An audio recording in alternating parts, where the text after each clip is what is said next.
Evening and welcome to the September 26, 2023 meeting of the Milton Select Board. Before we begin, please join us as we recite the Pledge of Allegiance.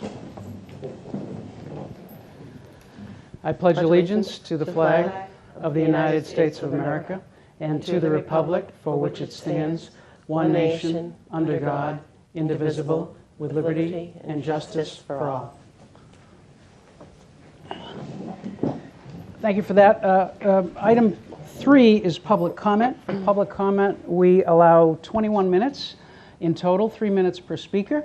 And in accordance with Massachusetts law, we'll try to be pretty strict on the 3 minutes, and we'll let you know at 2 minutes and 30 seconds. Mr. Milano will count the 21 minutes, and I'll try to keep track of the 3 minutes here. And we'll go back and forth between hybrid and in person. So why don't we start? Why don't we start in person? And then I don't see anyone in hybrid yet. So why don't we start with the first person in person? I don't know if anyone signed up beforehand or great. If you could just state your name and your address. And Kathleen Kamara, Randolph, Mass. Good evening. Town Administrator, Nicholas Milano, Select Board members, Michael Zullis, Erin Bradley, Richard Wells, Ben Zoll, Roxanne Musto. My name's Kathleen Krogan Kamara. I'm a nurse and I'm a mom. And I've seen my fair share of traumatic brain injuries in emergency rooms through the years. I'd like to address the Chickatopic intersection. I advocate for thinking about surrounding towns and organizations that would be impacted. The people of Randolph and Boston and users of the Blue Hills are greatly affected by this intersection. MassDOT and the town of Milton disagree on how to slow traffic. Take a look at the intersection. It's a stone's throw away from the Quincy border. The approaches to that intersection are in Quincy. 1 mile south on that same stretch of road is the busiest rush hour intersection in Randolph. The entrance to Interstate 93, right through the intersection, runs the busiest bus line in Randolph, the MBTA 240. Bus riders will have an opinion.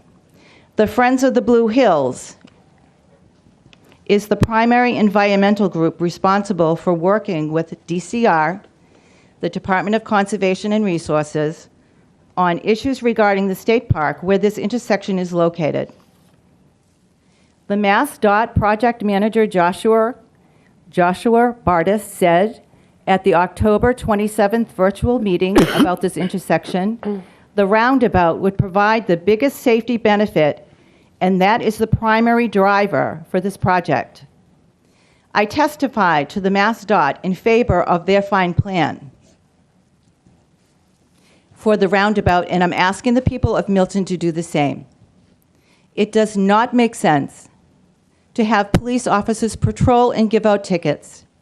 In other words, why are we expecting police officers to handle this crisis by themselves instead of putting in a roundabout? 30 seconds. These roads belong to the Commonwealth, and I advocate for keeping all members of the Commonwealth safe in a forward-thinking, comprehensive, and extremely well-thought-out plan like MassDOT's plan. Thank you. thank you, ma'am. All right. Do we have anyone online with their hand up? I don't see anyone. Anyone else in person for Citizen Speak? Yes, sir.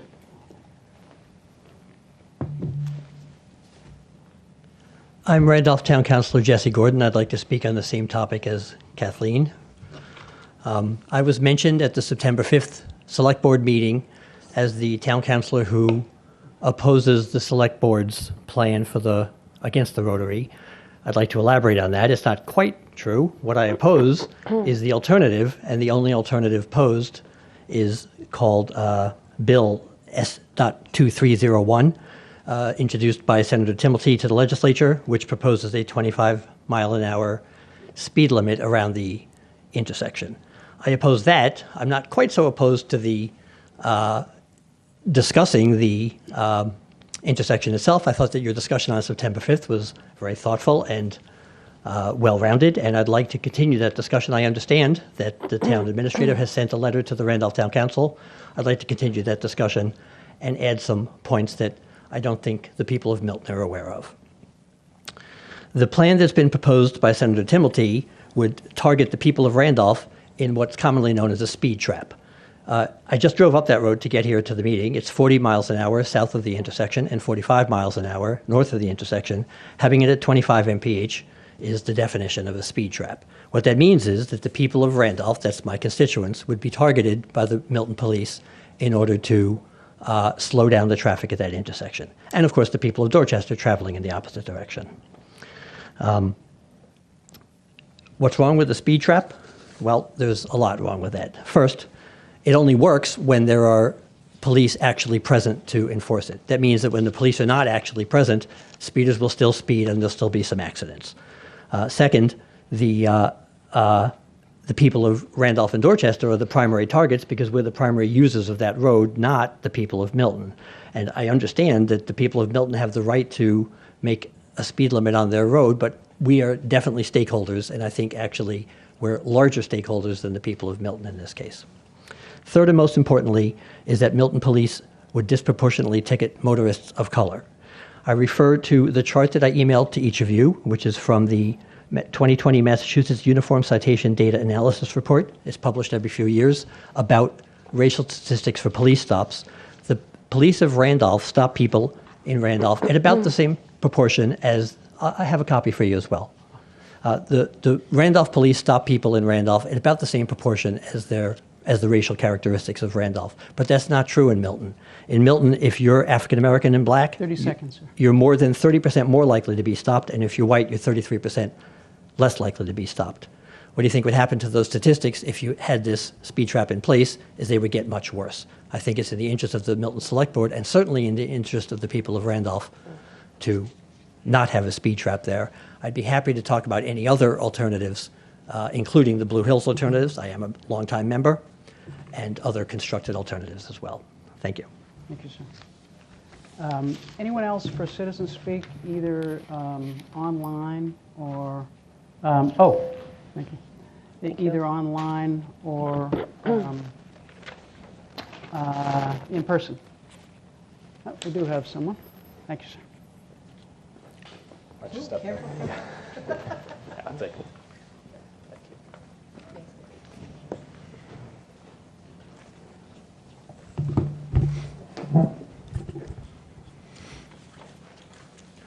Good evening. I'm Robert Rozovsky. I've lived at 29 Waldo Road off of Elliott Street for almost 32 years. Working in downtown Boston when I moved here, not having to get into a car in order to go to work was a major requirement in selecting a home to buy.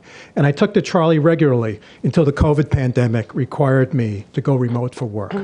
I'll speak in favor of the MBTA Communities Act, but first I'd like to discuss the group so-called as Milton Neighbors for Responsible Zoning. This group is clearly opposed to compliance with the act, and I've scrutinized their website thoroughly. Who are these people? I could not find one name of a Milton resident on the site. I looked up their domain registration for mnrz.org, but they decided to even redact identification of the person who's the administrative contact for their domain name.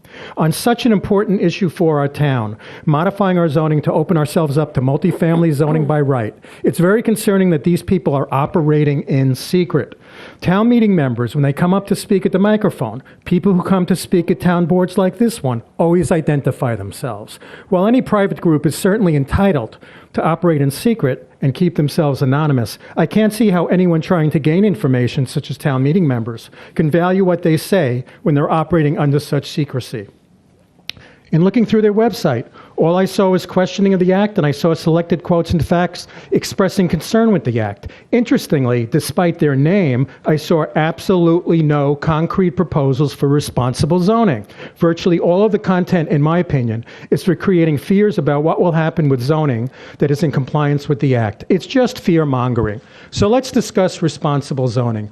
The MBTA Communities Act is responsible zoning as it has the specific goals of enabling development development of multifamily housing by right, and putting that housing near rapid transit lines. Achieving these goals will help to solve the incredible housing shortage that we have throughout our nation, in our state, and in the greater Boston region. It will also assist, but not completely solve, the overuse of individual polluting cars for transport by placing new housing units near rapid transit, enabling more residents to easily use public transportation. These are laudable goals, and we are decades behind already if we are to provide a decent amount of housing for people and ameliorate the effects of global warming. The deadline is clearly very tight for bringing this zoning to fruition, no doubt, but choosing not to comply brings the town at legal risk with the Attorney General's office and the Lawyers Committee for Civil Rights, both of whom have stated they will engage in legal actions against municipalities that are not in compliance. I don't want to see my hard-earned payments of property taxes diverted from the many critical needs that we have in town for fighting a lawsuit in order to be a law-breaking town. As mentioned when I opened, I live in the rapid transit corridor, and I welcome multifamily zoning in my neighborhood. The zoning should enable tastefully designed buildings.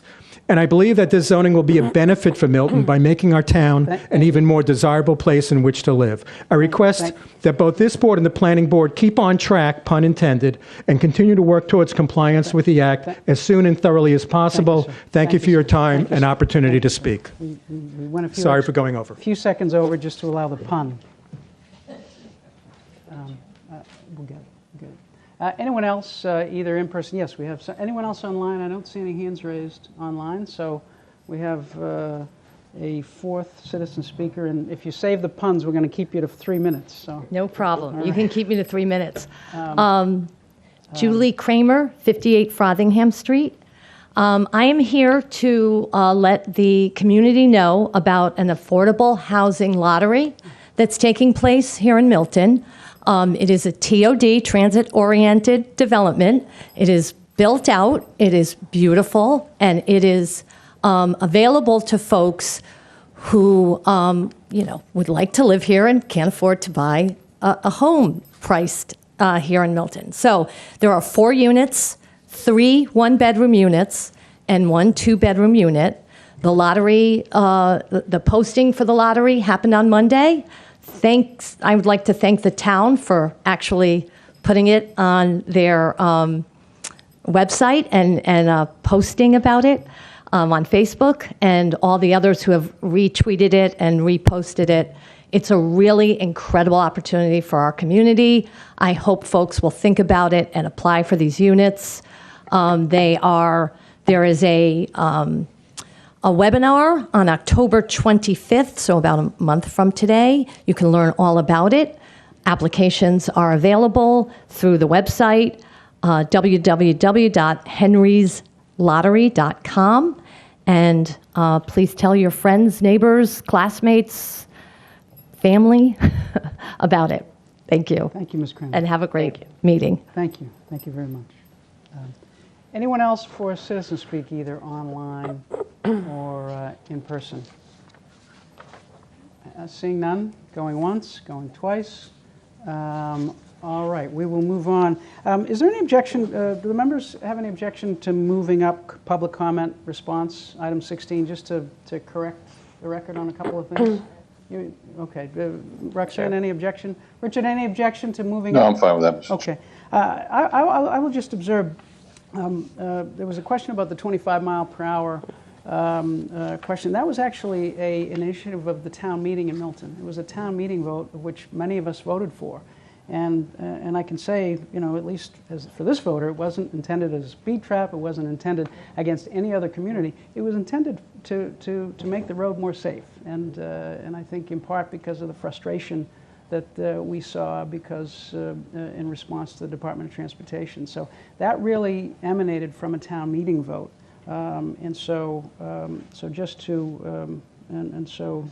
Just thought it was important to point that out. So I don't know if anyone else has any comments in public comment response. Ms. Bradley? Thank you. My thought on that was that it was for further down the road after the intersection there, so that it would continue to slow down. But I actually had a different comment. I missed the beginning of, and I don't know the gentleman's name, where he said a website. Oh, Mr. Rozovsky. Thank you. Yeah. It was so fast, I couldn't write it down, and I don't really, can I ask him what that Sure. was? If you could just tell us what the website is, maybe that'll just. Yeah, it's mnrz.org. The initials for Milton Neighbors for Responsible Zoning.org. Thank you. Thank you, sir. Thank you, sir. Appreciate that. I just couldn't do it. Ms. Musto. Thank you. Just wanted to comment on the residents in Milton as far as the roundabout or rotary. We had 1,800 residents that live along that road and travel that road as well from our town. They're very opposed to that, and we represent them in that aspect. And you know, the concern was maybe they should just do the left-hand signalized turns. In fact, several of them had said that back in I want to say 2005 or so, that was the original plan to do that, to flatten the hill a little and put those in. So we do represent the interest of 1,800 plus people. And I don't know if every single one of them was from Milton, but we have a lot of people that live in that area as well. So we have to be cognizant of that as well. Thank you. Anything else? Oh, Ms. Bradley. Sorry, but it's a state road, and while we represent all of those people, they have to understand that we can only do so much as elected officials for what we do, because it's not a road that we own. So we can go, we can have protests, I'm all for protests. Let's do all those things. But I think that we all just need to keep it in perspective and not have expectations that are outside of what we can actually accomplish. Mr. Wells. Thank you, Mr. Chair. And I hear everyone's concerns on this. As you know, I've had a different view of this than most. I've stated many times I was not something I ever thought of, but something clearly is an accident. Someone who's investigated hundreds of accidents, I understand. One of the key things that we need to note in this is that I believe, and Mr. Milano can correct me if I'm wrong, I believe Mr. Berkeley has told him of this as well. The money in this is coming from, I believe, the tip money. And one of the things that they're bound by is that when the data and the analysis shows the safest alternative to correct an intersection, they must go with that. That is the alternative they must pick. And as I've said many times, I was surprised as anyone with the roundabout alternative, but it appears that it is in fact the safest thing to do for this community. And to everyone's comments, it is traveled by both our residents and residents from everywhere. And I do believe our objective is to create the safest and most effective alternative possible, that being the roundabout. Thank you. All right.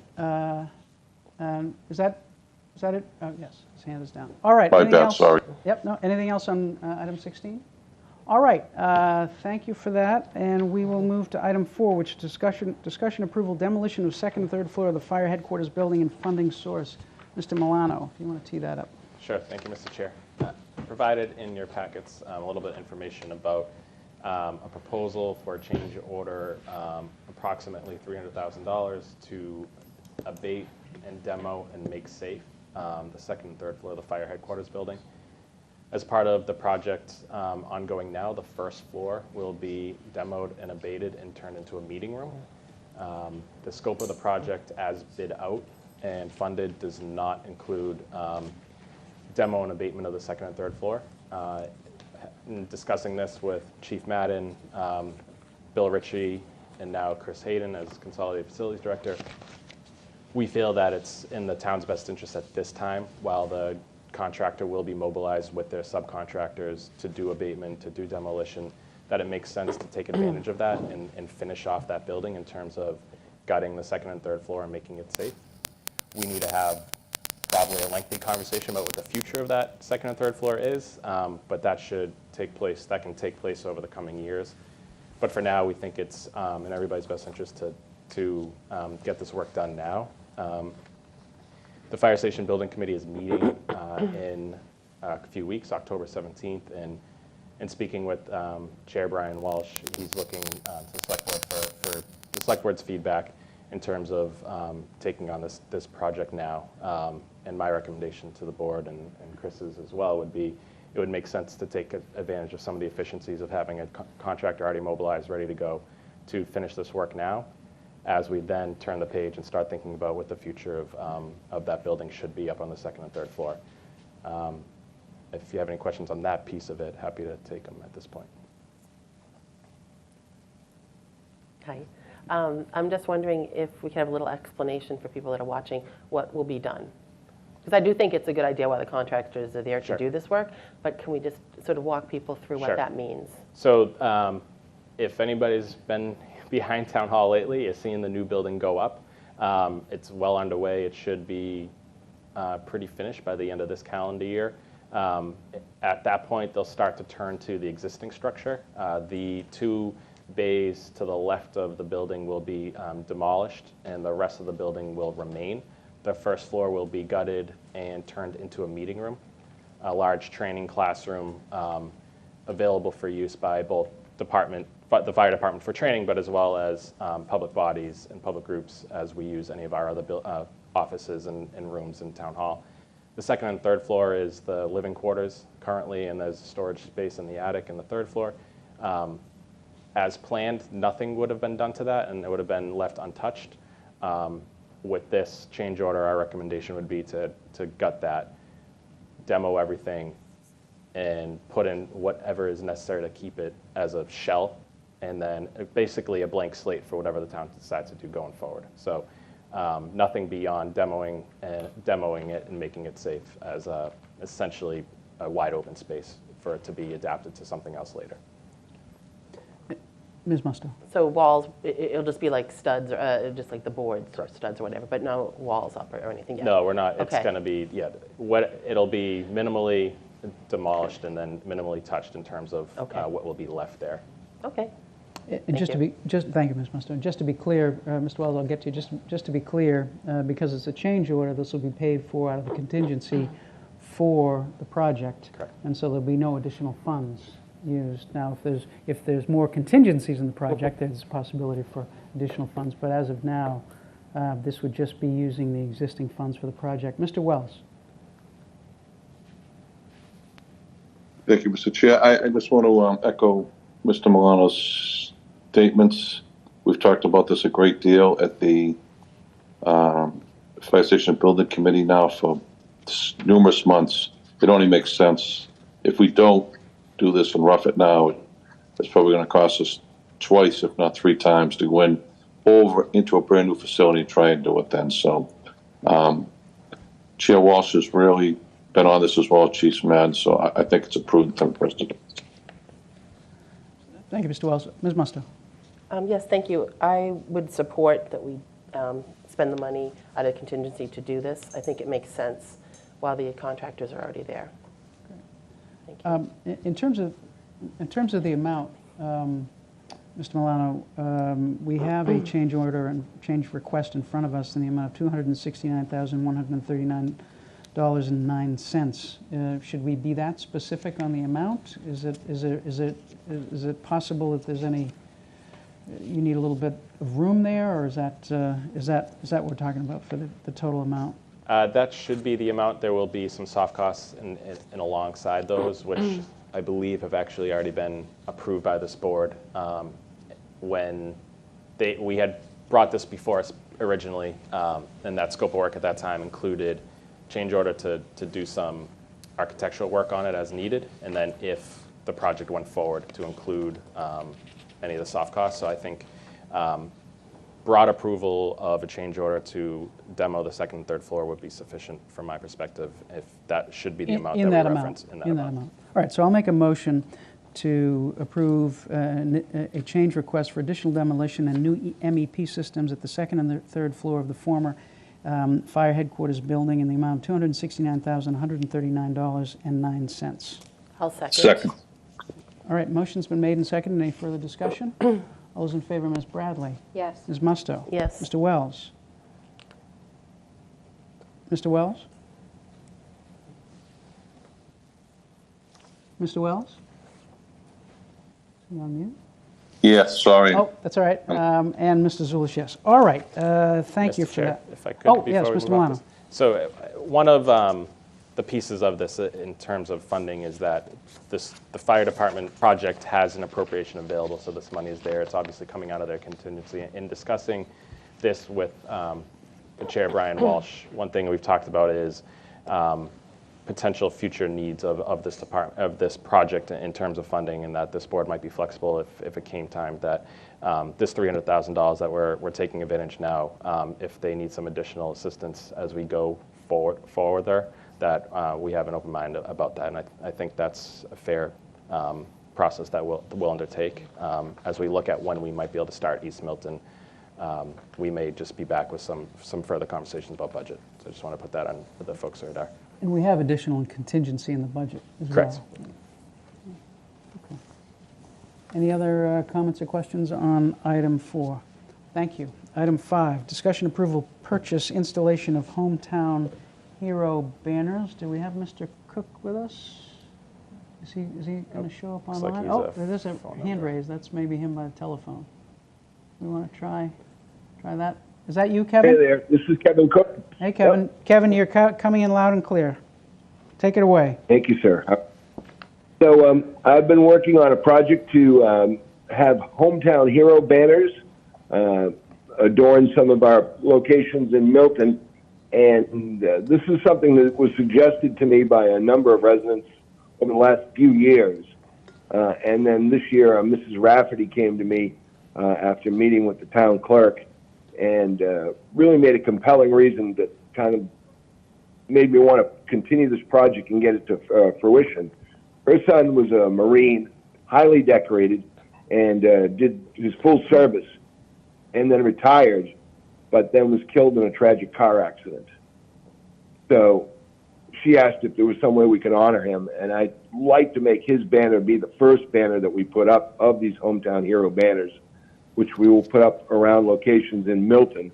From right now, the first initial look would be East Milton Square, Milton Village, and the area around Town Hall and the library, based on mounting locations, and the light poles that we would use are town-owned. I sat down and had a discussion with Chase from the DPW and Jack Calabro, who helped out immensely. This is not anything that can be done, quickly, but we wanted to get the right materials in place. I got a bid from a vendor that was used by Canton and my colleague over there, Arafat Knight. So it's a very reputable company. They make a quality product. And you can see in your packet an example of what the banner would look like. One of the benefits is this company actually makes a small town replica that the family gets to take home. And I think that's a nice touch for the family that's honoring their veteran or their hero, to have that at their house and be able to take a look at that or show it to people. It's a very nice add-on to the project. Jack Calabro suggested a vendor for the mounting hardware, and it was based on the idea that we wanted something that was flexible because, of course, these are larger banners. You can see by dimensions they're about 4 foot by 2 foot, and we don't want them to get ripped or torn. So the company that he brought on board for the bid for the mounting hardware, they're flexible and they're spring mounted so that the actual mounting moves if the wind gets strong enough. So we're looking at a cost of around, I believe, $160 or so per unit once it's mounted. There's a time frame involved, of course, with all of this. What I've suggested in discussions with Nick is that we would start by putting out a press release next week on this to let people know the information on the program and how to apply. We would get some of the information ahead of time. What I'd like to do, if possible, is to gather the information through October and then unveil the first banner at the Veterans Day program on November 11th. Prior to that, we could have some of the brackets installed and get started on printing up some of the banners so that at the end of the ceremony, of course, when Veterans Day, within a short while after that, we could start putting up the banners on the already pre-mounted brackets. Any questions? I've been talking here for about Yeah. 3-4 minutes straight. Thank you, Kevin. Thank you, Kevin. Let me just ask quickly: is there any dollar request here? Is this within your budget, or do we need to? So this would be already within the budget, yes. Okay. I have money in my veterans budget that would cover the cost of this. Great. So you're looking And- for us to really to authorize the use of the polls and to approve that. And, of course, we're always looking for your input. Yes. If you have any ideas or suggestions. What we're going to look at on this initially is a purchase of 75 to start. Identifying the locations and seeing how many poles we actually have. We felt 75 was a good number to start with. It's likely we'll get more requests than 75. A couple of the ideas that we had were maybe we would rotate banners out on a regular basis also, because we don't want them to look faded or weather torn. So one of the suggestions is that the mounting brackets actually could be used for more than just veteran banners, especially around the East Milton Square. That maybe we would have the veteran banners up for September, October, November, and then we could do something holiday or spring-like in the spring, and then maybe have another set of banners that would go up around Memorial Day, especially for those that, sailors or soldiers that were lost, killed in action. So we can actually make this multi-use, not just for the veterans banners. Thank you, Kevin. Comments or questions? Ms. Musto. Thank you. I think it's an awesome idea, Kevin, and really thank you for pursuing it. I think it's a great way to honor the veterans. And I'm just wondering, Nikki, can you put one up on the screen so that maybe people at home, if they haven't looked at our packet, can see what they look like? That would be great. Find it. Give me a moment.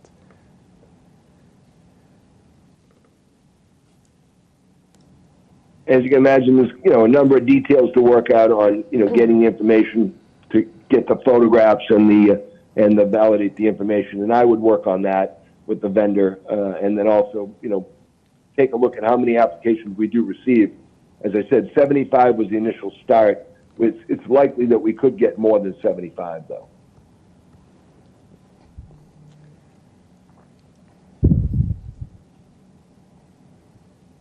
Any further questions? Ms. Bradley. Thank you so much, Mr. Chair. Hi, Kevin. How's it going? So It's busy. As you can imagine, we're getting ready for Veterans Day, and I've got plans going on with that also. I can only imagine. So I do have a couple of concerns, not because I'm against this or anything like that. Please don't put that in any writing. I heard you mention that the brackets could be used for other items. I know that when we were trying to figure out our LGBTQ Pride Month, we were looking at these brackets with Chase and others. And so I'm wondering if there's other months throughout the year, if we could rotate out the veteran signs that you have. So it's not like you're going to have those up 12 months a year, 365, right? No, not at all. I see some towns where it is, like Bridgewater, near where I live, has the banners up year-round, and they're permanent.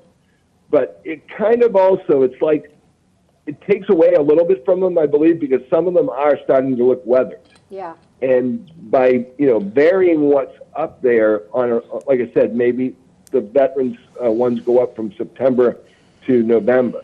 And then, holiday ones around the holiday season, and spring in the spring, and 4th of July. Or that around Memorial Day, we maybe make the month of May, we put up the ones that for the soldiers and sailors who were lost in action, Right. which we would know. And I could easily catalog that information. So I think it's something that needs to serve the community as the veterans have.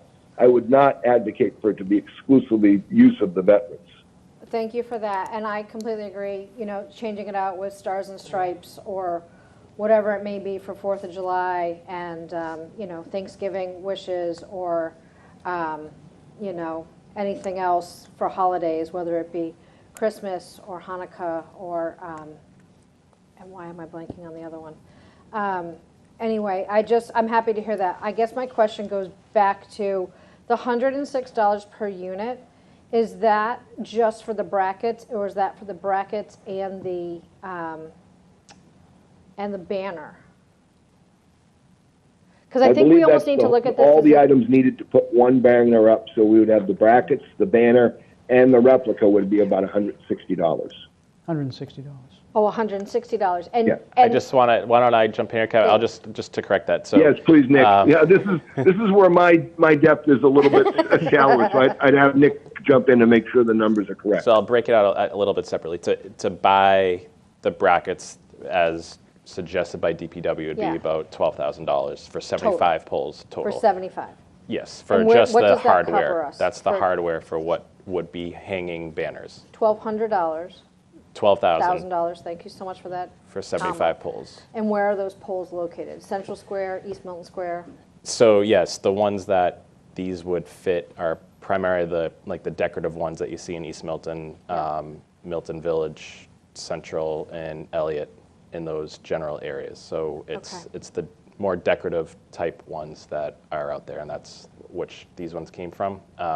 For 75 banners and the keepsake banner, it's $6,000, like all in. So it's 6,000 plus the 12. The 12 is permanent, stays on the fixture. The 6,000 is for the banners themselves. Who's paying for the 12,000? The plan is to identify this out of the veterans budget, as this is the primary use for it I now. understand now. So this is a whole veterans budget that they are willing to spend to put these banners up, even though they're going to be used for other things? Correct. All right, just make sure. All right, I'm good.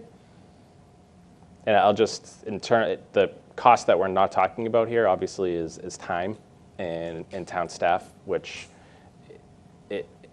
they have the capabilities to do these projects. It takes away from maintenance projects and elsewhere when we do put more on DPW. If this is an initiative that the board is interested in and will get it done, it does come at, it's not free in a sense, but obviously in terms of looking at East Milton in particular, because of the other efforts that we've had down there, I think it's something the community is certainly supportive of, and a nice way to put some of our efforts to help bring something interesting to the streets beyond what's there presently. Other comments or questions? Or motions? I'll make one. I'll make a motion that we approve the purchase and installation of the Hometown Hero banners. Mr. Chair, Mr. Wells? I thought we didn't have to approve the purchase. I thought it was just the use of the poles. I think Kevin wanted some support for that. It's really in his budget. It sounded like he wanted some support for that, but technically we don't. It's in his budget. But we could say we authorize, or we authorize the purchase / installation, or we can just say installation. Either way, Either way. I just want to make sure we know that he's got this budget. I'll second whichever motion you choose. I'll offer a friendly amendment to say we authorize the purchase installation of Okay. and support, authorize and support the purchase and installation of the Hometown Hero banners, including the brackets. Motion's been made, and I think, Richard, you seconded? I did, Mr. Chair. Motion's been made and seconded. Any further discussion? All those in favor, Ms. Bradley? Yes. Ms. Musto? Yes. Mr. Wells? Yes. And Mr. Zulish, Yes. Thank you for that. Thank you, Kevin. We'll see you. I've got one other quick one if I get out of 2 minutes. Yeah, is this about Veterans Day? Yes, Veterans Day. Yes, All just a right. quick preview. Yep. So we're going to have Veterans Day on November 11th, Saturday, November 11th at 11 o'clock at Town Hall Lawn, and we're hoping for the weather to give us another nice day. It's significant this year. As you know, earlier in late July, we did a ceremony out at Fuller Village for a few living Korean War veterans, and I'm working diligently on trying to see if we've missed anyone and how many living Korean War veterans we have. So I'm going to try to get a mailing out to them and let them know. And it's interesting because I'm using the census list, which the town clerk has given me with the veterans on it, so I can find out who are, fit within the time frame of being a Korean War veteran. Milton has over 700 veterans. and that's larger than the other end of my district down in Randolph, where I have less than 400. Very interesting numbers, because before, when I came on board about 7 years ago, Randolph had more veterans than Milton, and now it seems like the demographic has switched.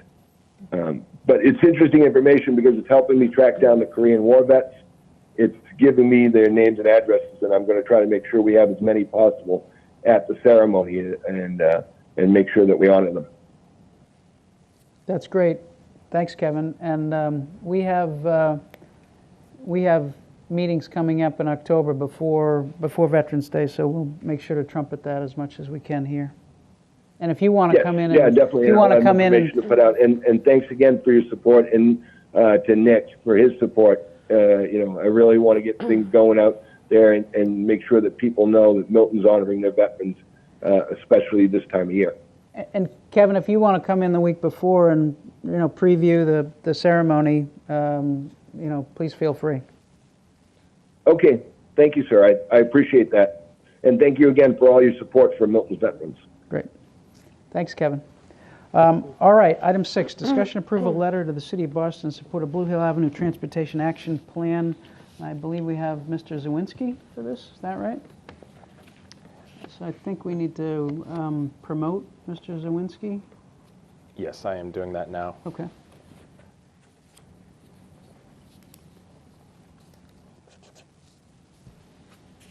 So just as way of background, Boston Transportation Department's been working on Blue Hill Ave Transportation Action Plan. Tim was briefed on the project, and out of that, we're thinking about ways to support the work that they're doing. We put together the support letter that's in your packet. Tim provided some additional background by email. I don't know, Tim, if you wanted to add anything to my very high-level introduction. Thank you, Nick, and thank you, members of the Select Board, for having me tonight. Just like Nick said, I've been in periodic contact with staff folks at the Boston Transportation Department. You all may have heard about this project. It very famously, maybe a year or two ago, got a $15 million appropriation that Representative Presley was able to procure to be able to do a lot of, a real wholesale redesign of Blue Hill Avenue from Mattapan Square north up to Grove Hall. The centerpiece of that would be, center running bus lanes, similar to the ones that you may encounter running down Columbus Ave from Eggleston Square up to Jackson Square in Roxbury and Jamaica Plain. This is a best transportation practice. It's as close as we've gotten in the city outside of the Silver Line to bus rapid transit, which is a means of taking buses out of the right of way of normal traffic. It really improves operations for buses. Blue Hill Avenue is the route of some of the top ridership routes among buses in the entire MBTA system. You can imagine how many folks in Milton, if they're not hopping on the Mattapan trolley, to get to the Red Line at Ashmont, they're hopping on buses at Mattapan Square to get up to Ruggles and the Orange Line, to get either downtown or to Longwood or to points north.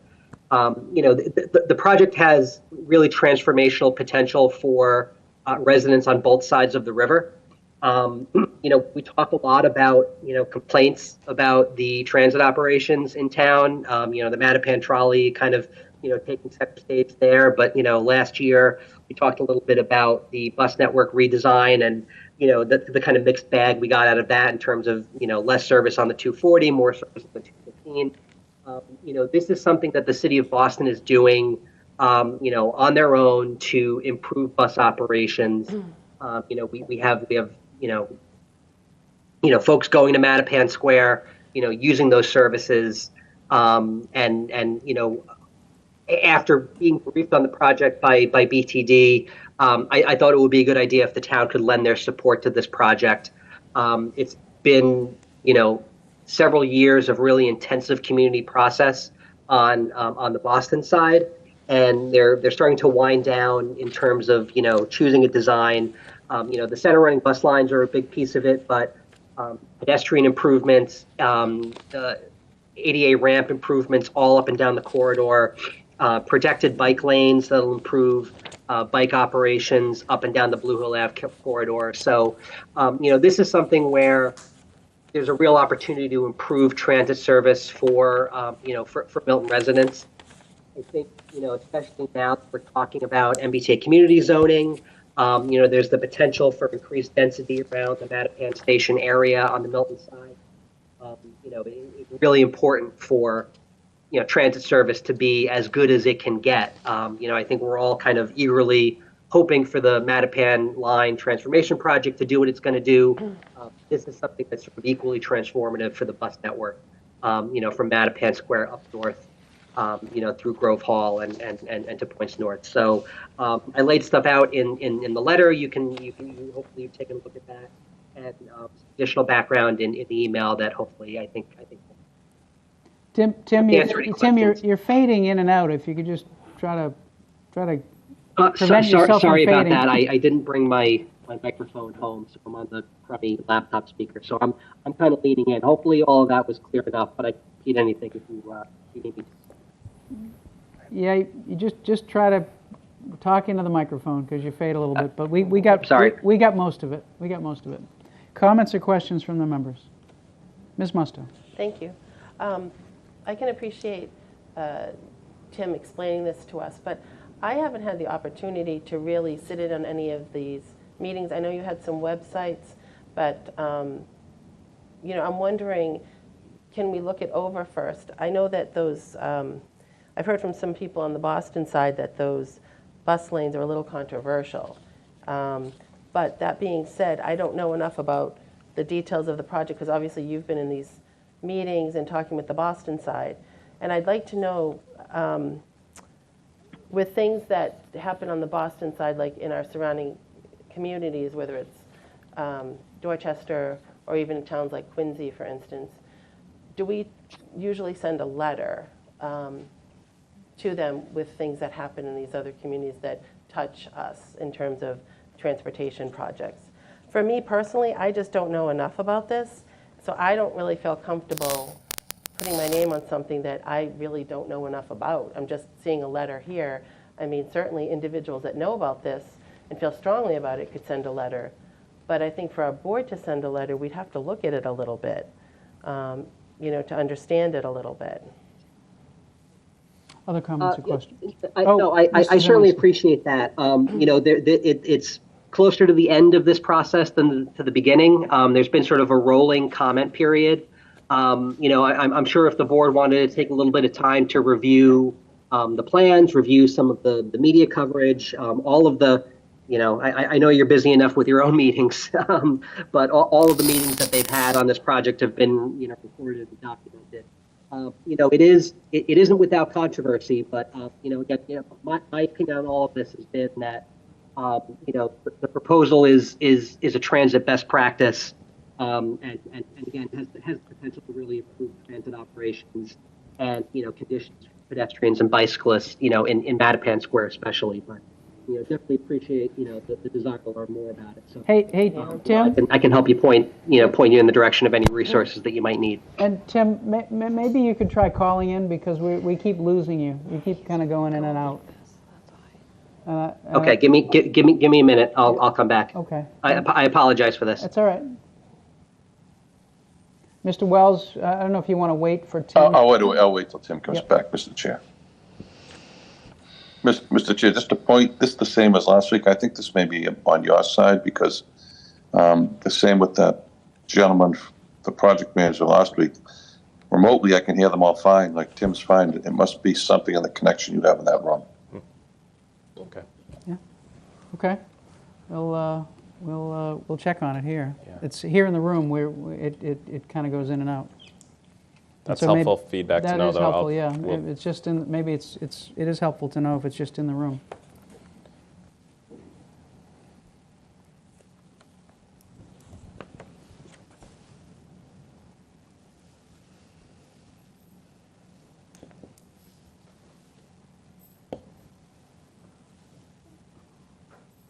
All right, his hand is up, so if we want to let him in, hopefully that's his...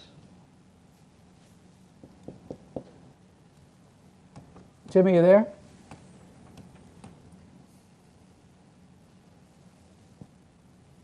Tim, are I you- should probably unmute myself. Can you hear me? Yes, much better, much better. Mr. Wells? Thank you, Mr. Chair. Thank you, Tim. So I am familiar with this. This has been going on. I mean, this discussion has been going on for some time. I am fine with sending the letter. I'd support it if you want to wait to give Ms. Musto some time to look at it. I'm fine with that. Tim, just any, because I haven't talked to her recently on this. I know she was for this.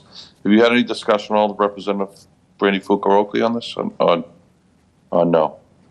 No, I haven't. I've spoken with her staff, not on this issue, but it kind of comes up sort of towards the tail end of our conversations. And she's been closely monitoring it. I haven't had a chance to speak directly about whether she supports it or not, but we can certainly get that information as well if you're interested. No, I can reach out. We talk, but I'm fine. Maybe, is it all right if we wait till the next meeting just to look at this a little bit and then decide then? Would that be okay with you, Mr. Chair? Well, let's ask Mr. Zawinski, is there time sensitivity to this, Tim? Given that it's towards the end of the project? Like I said, it's we're closer to the end of the process than the beginning, but there's no real hard deadline. I wouldn't I don't think a letter would be effective a month and a half from now, but if it's a couple of weeks, I don't think it's a huge deal. All right, our next meeting is October 10th. I'm fine with that, Mr. Scheduled Chair. meeting. Is that acceptable? And then that'll give whomever wants a little more time to review it. Ms. Bradley. Thank you so much, Mr. Chair. I have been following this and have been sending things to both Tim and some other folks on the planning board about the Mattapan redevelopment, as it's really interesting and something that I think that we could potentially piggyback off of. I will not be at the meeting on the 10th, but I would like it noted that if I were here, I would be voting in favor of this letter. I think it's really important to have surrounding communities support the efforts that are being made in the Mattapan district.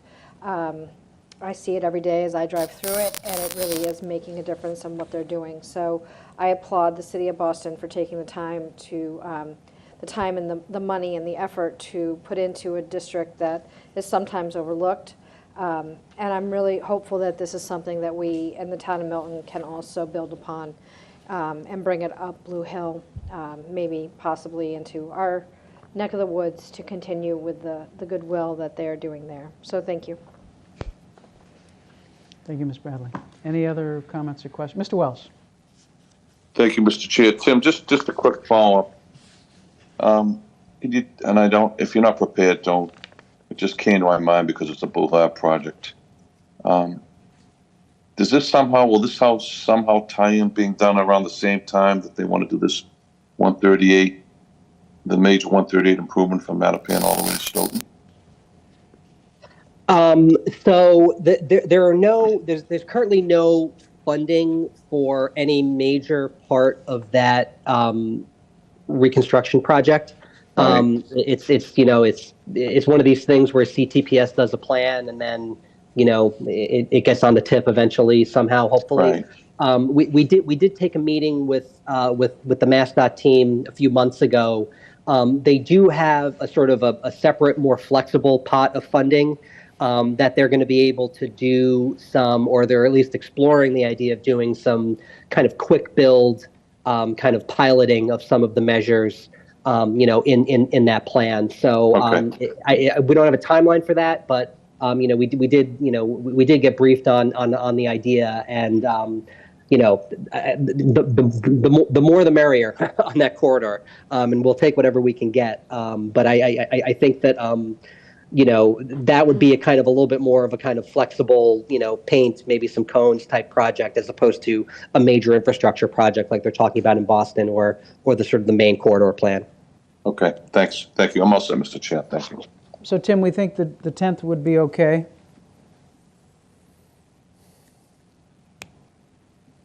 Tim, we think October 10th? Sorry, the mute button is so tiny. I'm sorry. I think that'll be fine. Okay, all right. So we'll put that, we'll defer that till October 10th. All right, item 7. Thank you, Tim. Item 7, discussion approval, special town meeting items, special town meeting Monday, December 4th. We have a number of items. Item A, under item 7A is the index and greeting pages. Mr. Chair, on this, Mr. Milano. we typically will bring that to you when the listing of the warrant articles is final. As this is still somewhat in flux, we'll, if you could defer, and we'll bring it back once we have a final listing and a final true index for the town meeting warrant. All right, we'll defer item 7A. Item 7B are the special town meeting articles.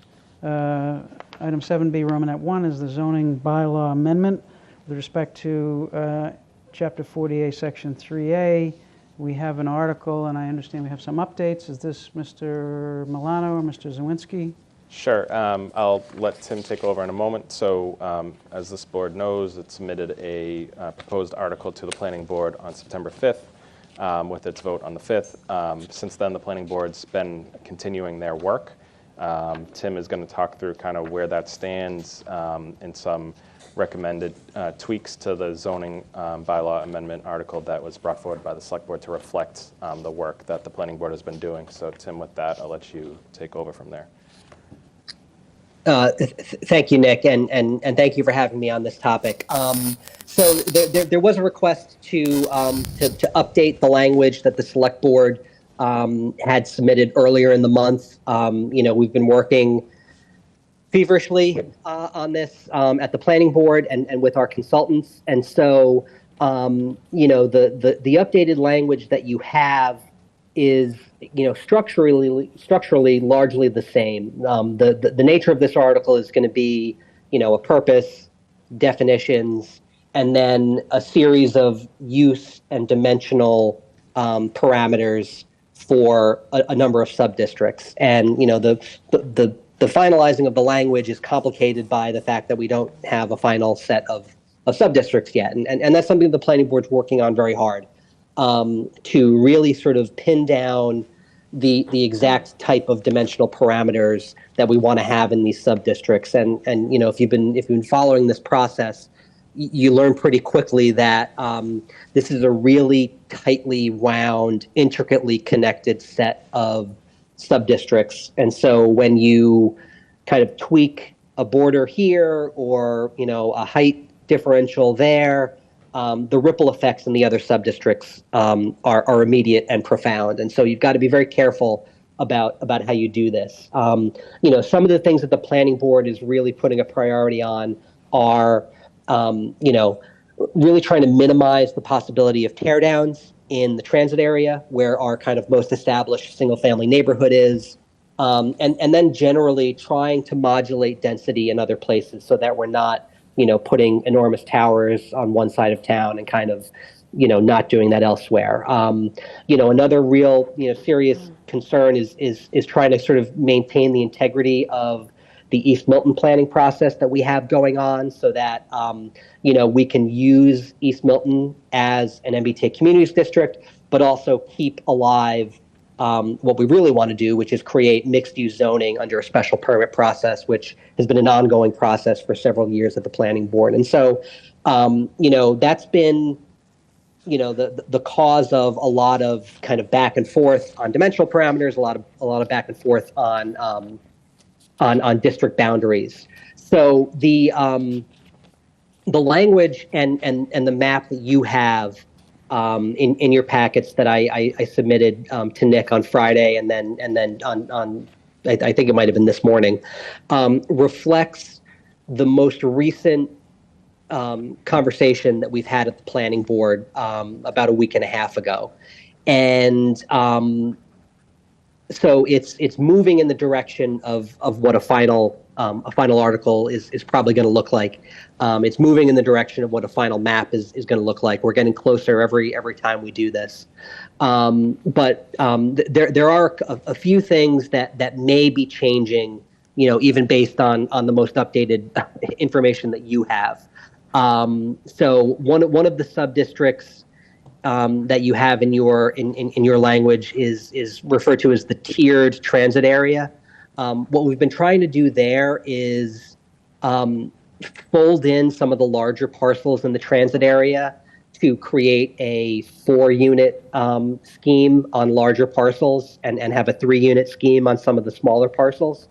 That's something that the planning board feels is the best option for, again, minimizing tear downs, taking advantage of land that we already have in the district, so that people will, be, if they choose to avail themselves of the zoning, will be, incentivized to remodel or add to their properties as opposed to tearing it down and building from new. What we've been finding with our work with our technical assistance consultants is, and again, this has been a common theme throughout our process here, is that when you start to bring in some of those larger parcels, it really starts to bring down the overall density of the entire district, which means you either need to crank up the density elsewhere, or you need to remove some of the larger parcels that are kind of the offending parcels in terms of, low density. And so that is an element that is in the language right now. I think it's safe to say that it is a priority for the planning board to try to maintain that, but it may not be possible. And so that's something that we're working with our consultants on, and we'll discuss more on Thursday. I do have, I had to get onto my phone, but I did sign in on the computer under another name. So I'm up, I can, thank you for that. So I can join as a panelist, and I'd like to just really quickly share what is the latest set of dimensional parameters that we have. And this is the thing that is, again, mostly the same between the language that you've got and what the most current thinking is that's going to be presented to the planning board on Thursday. But there are, a few differences. And so this is what everybody's interested in, the sort of the dimensional parameters. And what you're seeing here is, the setbacks, which are, again, mostly the same from what you have. There have been some changes to the height on Granite Ave, although I actually don't think there has been a change there. But one thing that you're seeing is that tiered triplex area is sort of out for now. So we're kind of back to the standard triplex in the transit area, which is 3 units on a 7,500 square foot lot. That is something that, we had a conversation with our consultants, this morning, kind of, reiterated to them that, we're still trying to pursue that tiered approach. We think it's the best approach. And, what are the options? What has to happen in some of these other sub-districts to sort of make that happen? So they're going to continue to work on that. Where we really are right now is really kind of detail in the weeds, changes to, those borders and to some of these dimensional parameters. But a lot of these are largely the same. I think one difference is this max units per acre in the Granite Ave South District, for instance, is kind of up to 45. It might have been 40 earlier. That's the kind of thing that you sort of need to do, when you start to lose density elsewhere. But I think there is a concern that, those Granite Ave parcels are, in a lot of ways good development parcels, but also, you don't want to put, all of our density on Granite Ave. You want to kind of spread that around. So, this is what we're going to be working with on Thursday. It's not exactly what's in the language that you have, but again, the language that you have has advanced beyond what the original language was, and I think it's safe to say that we're still looking at least one more iteration of that language before we get to something that's really can be really considered final. Comments or questions from members? So we have before us the updated language. So we have an article that we've included. We can vote on the updated language if we wish. Tim, there is a reference in the updated language to the multifamily housing of up to 4 units per lot in two-unit buildings on parcels 10,000 square feet or more. Is that intended to be the latest and the greatest? So that was the latest and greatest as of the last planning board meeting, and that was something that came out of that. One of the things that is, and we may need to have a little bit of a more detailed conversation about this, is the mandatory mixed use district that we've been talking about in the Milton Station, Central Ave Station area. The way that the state's guidelines allow you to do that has implications for overall density in a way that has kind of affected our ability to do that tiered approach in the transit area. So unfortunately, those guidelines are relatively new. I think every week we're learning a new kind of angle towards those mandatory mixed use guidelines.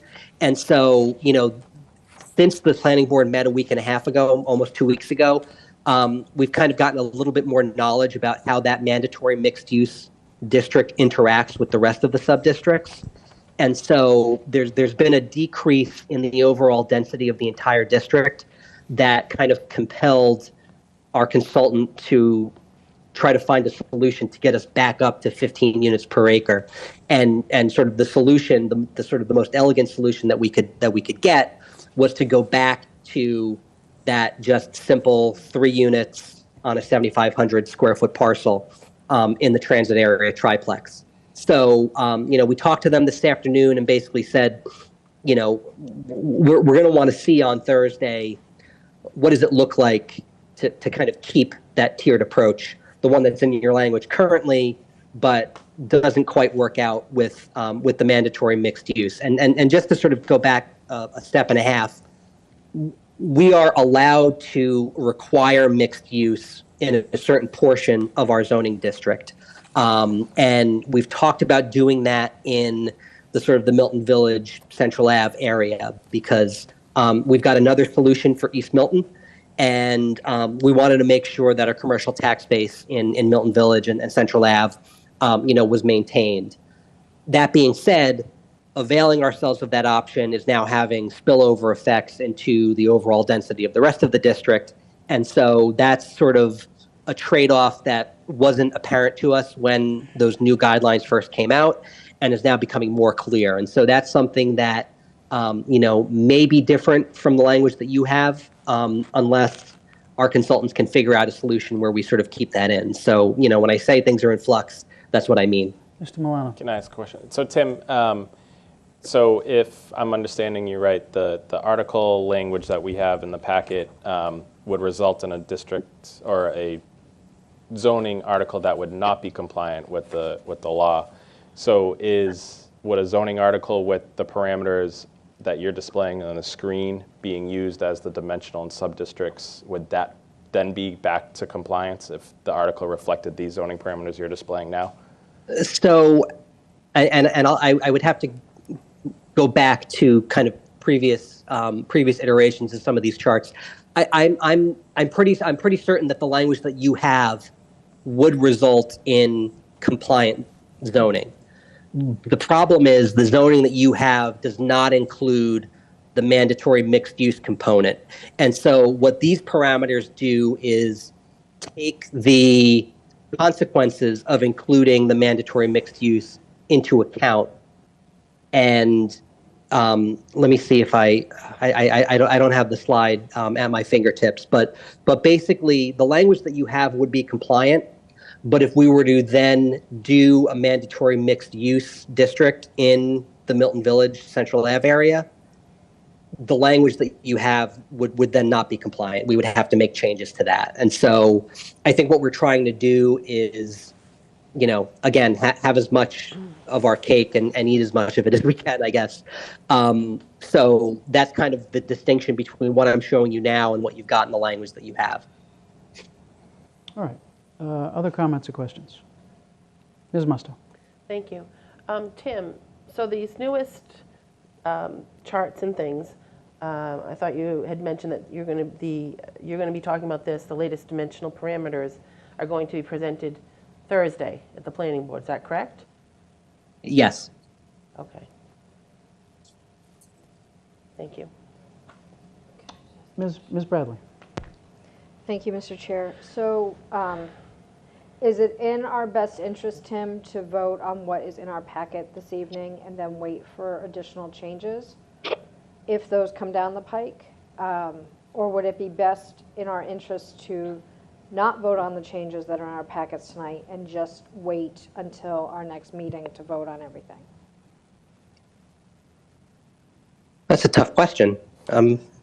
Sorry, I didn't mean, I really No, I honestly mean- didn't Well, mean it. let me make a suggestion, Tim. The warrant committee has asked us Right. to go in on October 2nd. So the question is, do we want to go in with what's existing, or do we want to go Yeah. with these updates? Thank you, that's a better way to put it. If it's a matter of going to the warrant committee with language that has been voted on and approved by the select board, what you have in your packet is closer to the final version than what you Okay. approved early in September.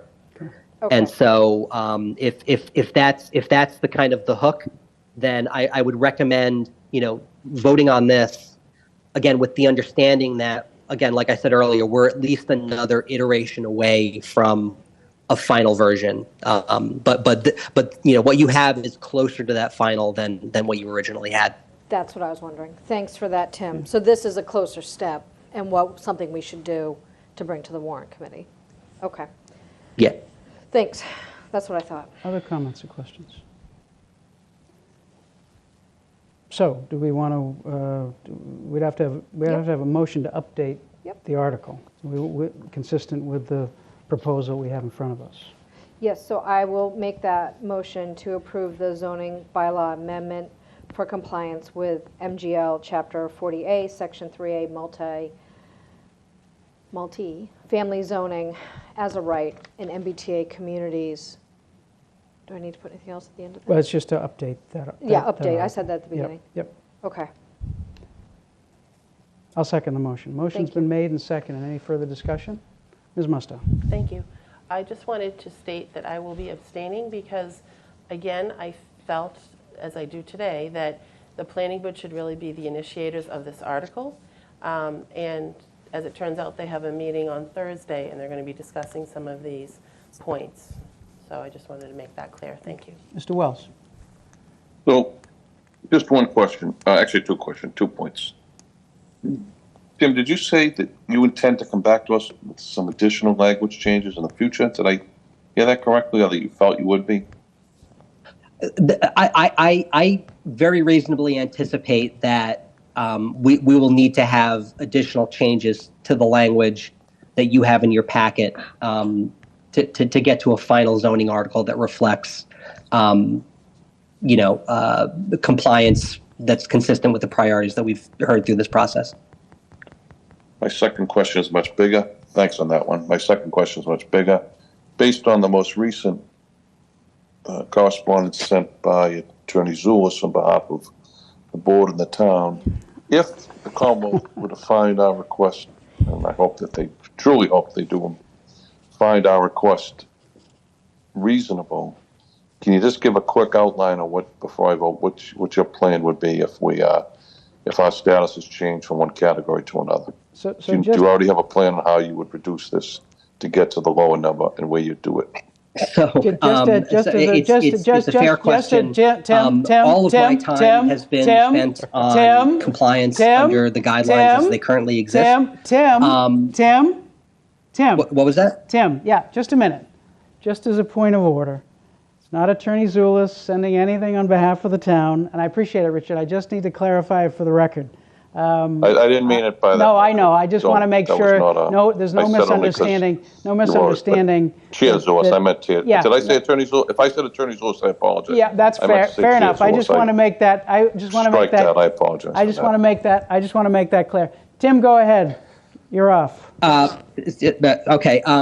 So I haven't given it a ton of thought, but the general plan I think would be to, and this has always been kind of the case, that we are planning right now for the biggest thing that we could be asked to do, and so the process of if we are kind of seen as having a lower obligation, then I think you would start to look at which of these kind of outlying districts no longer do we no longer need to contribute to our unit capacity. We're still going to have an obligation to have a certain amount of land in the transit area.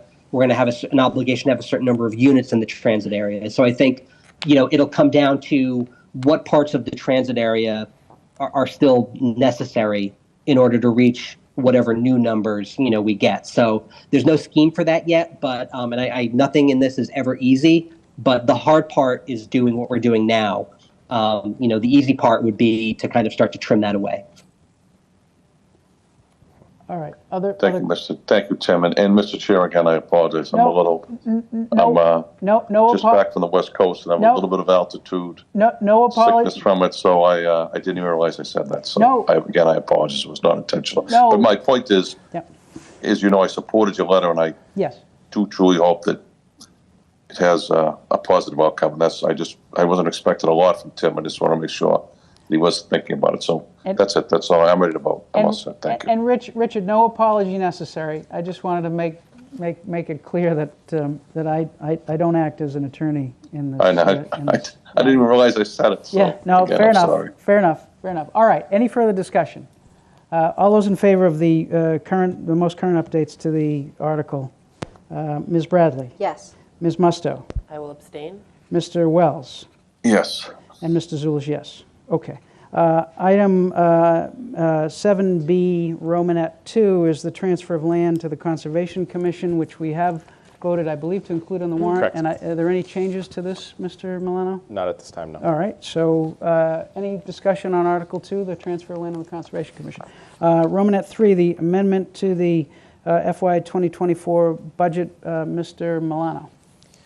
Thank you, Mr. Chair. I put a warrant article in the packet based on discussion at the Select Board Finance Committee level on last Friday. Based on where our revenues came in fiscal year 23, particularly in investment income, we anticipate we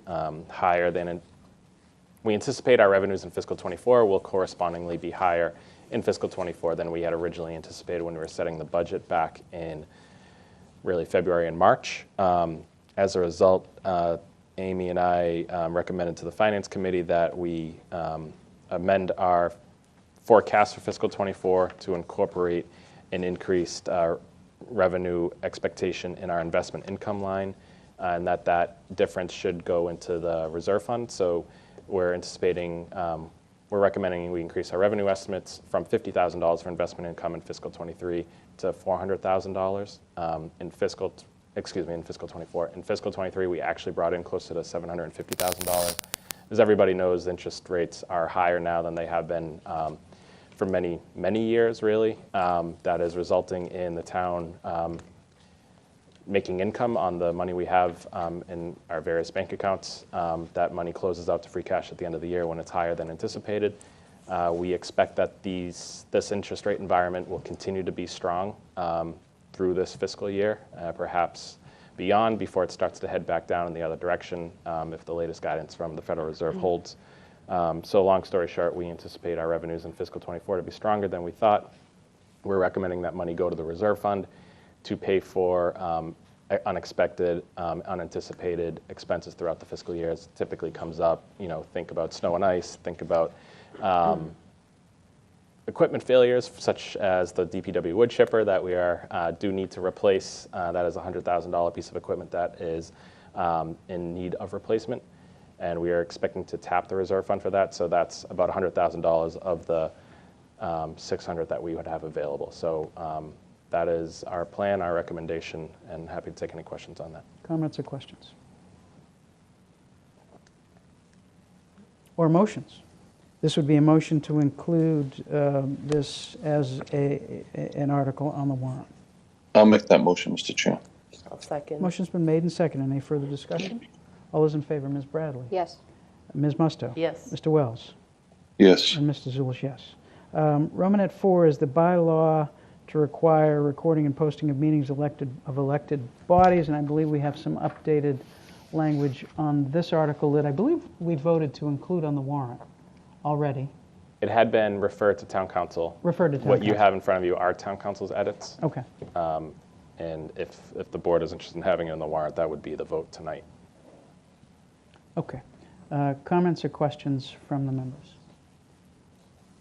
Ms. Musto. Thank you. I just have a question at the last piece of that. Okay. About where they would be able Sure. to access that. So MPEG, obviously, I guess the town website as well? I mean, because it also talks about, other social media, website pages and stuff.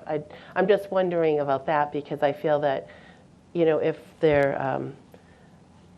our boards are posting that, they should have to post to one site, and if it wants to get dispersed, that would make, dispersed from there. But I think that's a lot to ask. That's the intent of the language. The intent of the language is it's or, so it's not supposed to go to all.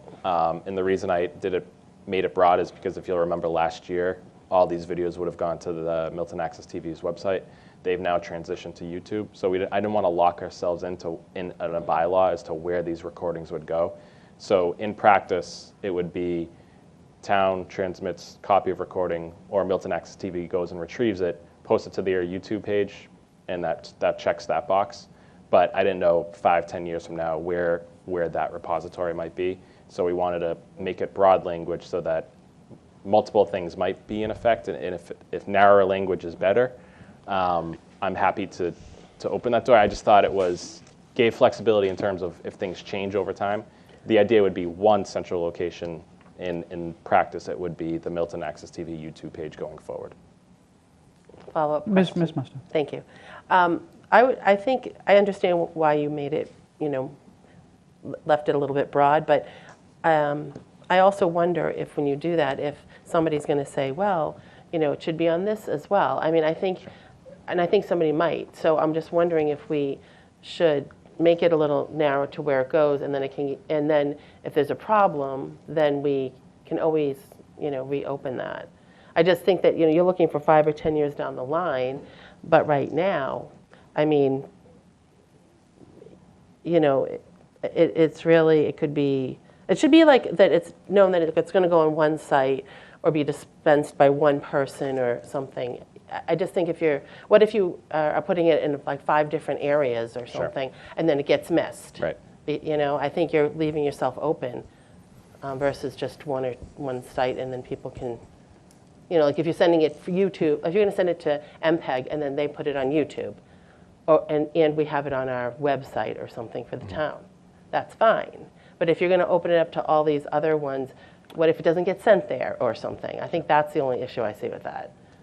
Well, I think the idea, a lot of times when you have bylaw language, and it's hard to change bylaws, so you want to try to make it as flexible for the future as possible. So that's why I think it's actually an elegant solution to say other social media website pages, because to the extent there's not a town YouTube page or there's not a MPEG YouTube page, maybe it's something else in the future. So I think this gives you the maximum flexibility to make sure that it's there, that it's somewhere, and that it's somewhere that's authorized by the bylaw, so we don't have to go back and change it, someday. So that's, I think there's a benefit to that. So right now, publicly available means on the town website, the MPEG access website, or through a third-party audiovisual website to which the town is authorized to add content. So it's going to be somewhere, right? I guess the question, it'll just be important for the town administrator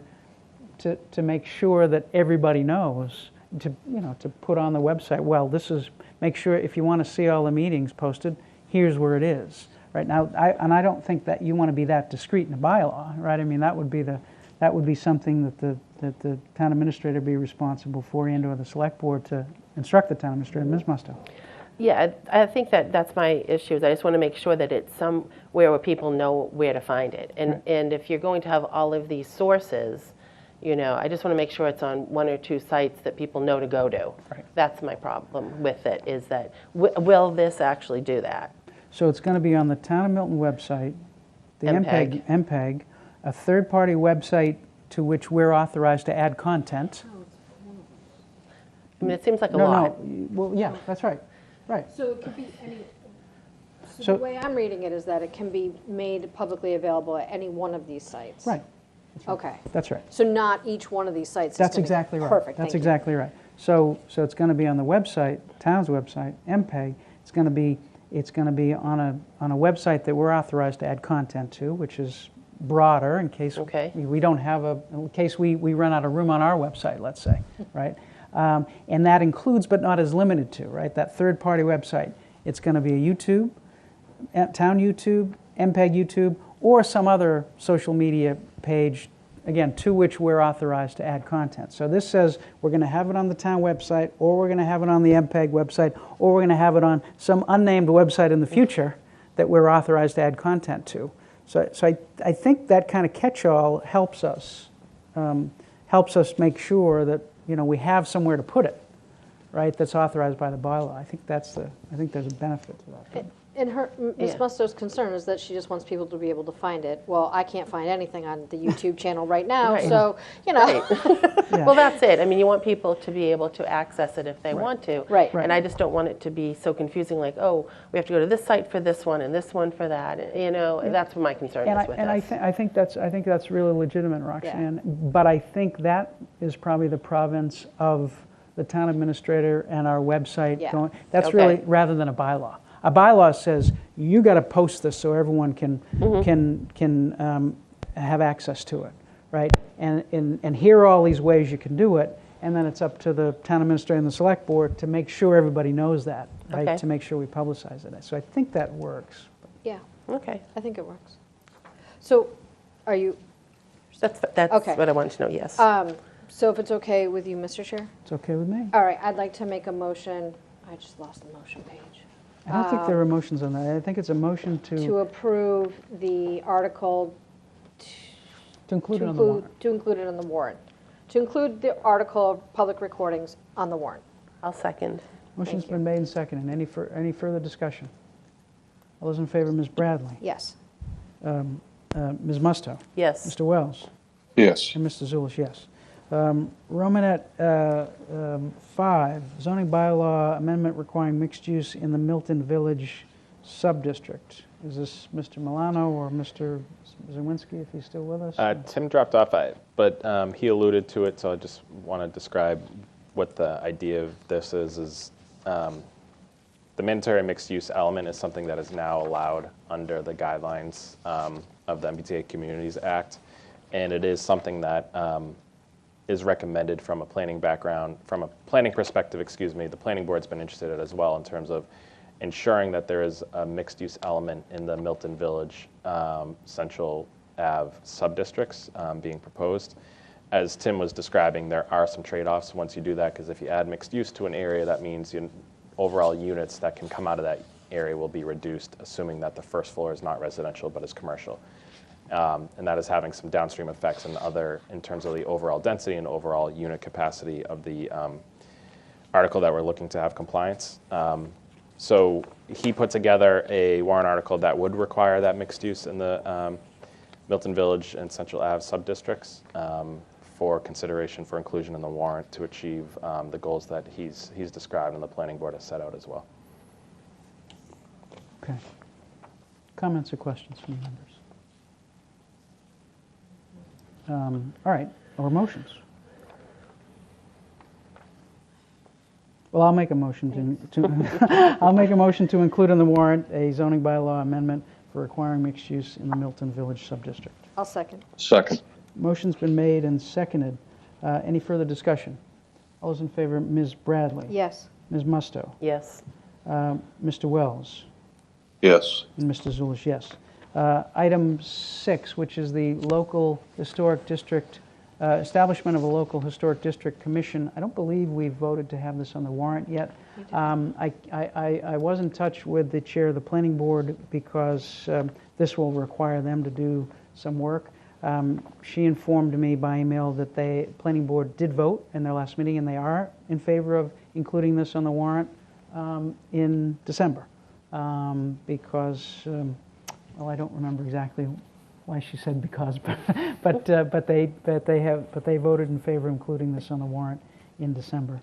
We asked that because we thought it was additional work for them. It may be better to wait, but they want to go forward with it for December. So, and I know Mr. Lawler from the chair of the Historic District Commission has done quite a bit of work, as has the whole committee has done quite a bit of work over the last few months, and they have quite a bit of work still to go in terms of a public hearing, but I think everyone wants to go forward in December. Mr. Milano, is there anything further that I missed on that? I'll just comment that we haven't, I have not had town council take a look at what they put together. They followed the model bylaw just as we are for the MBTA community stuff. So it's a bylaw that's been used in many communities, made specific to Milton for the Milton Village. But we'll certainly get it over to town council for review.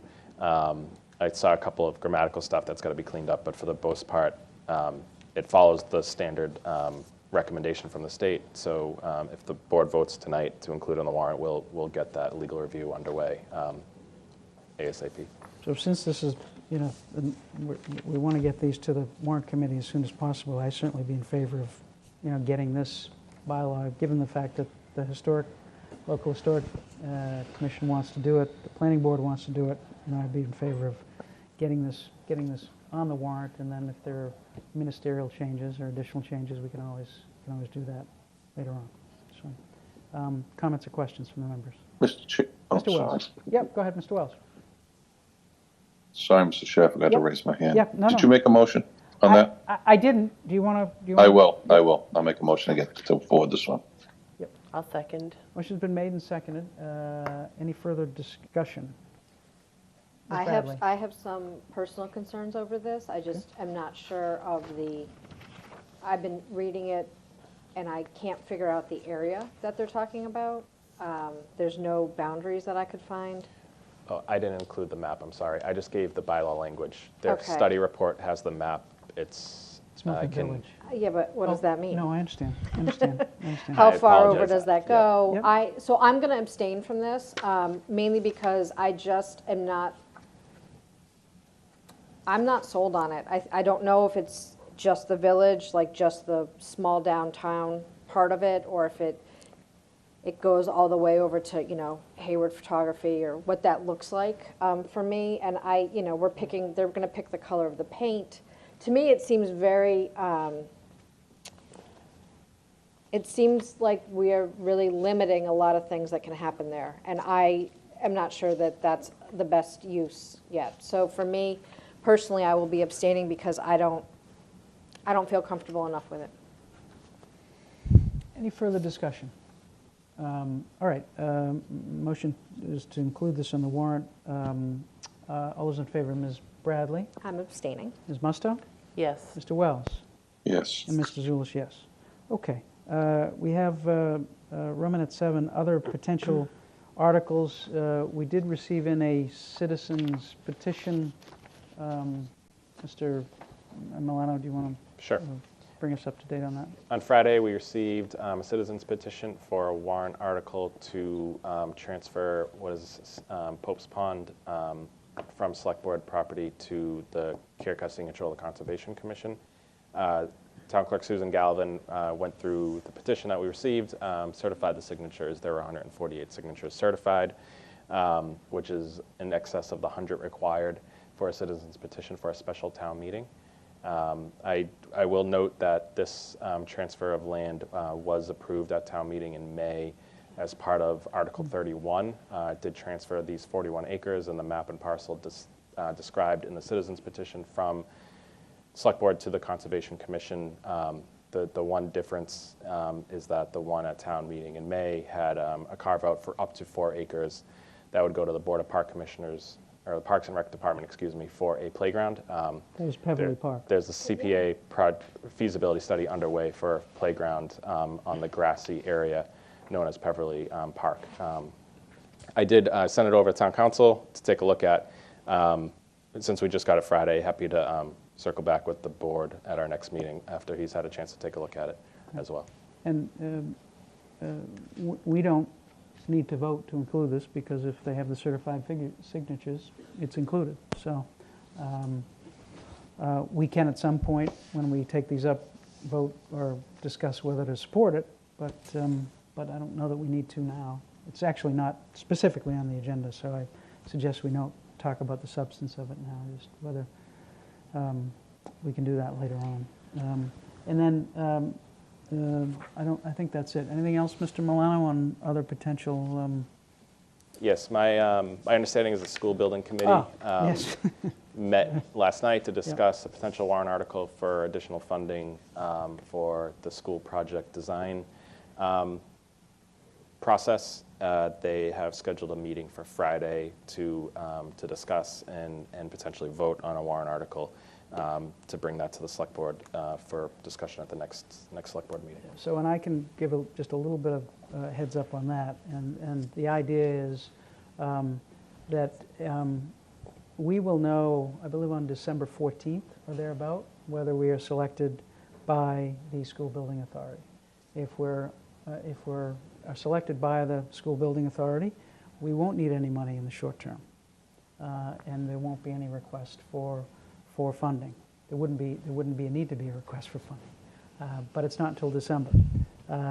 If we don't, if we are not accepted by the school building authority, we will, based on the projection and the burn rate for an owner's project manager and architect, we will run out of money in probably March or April, and then would have to stop.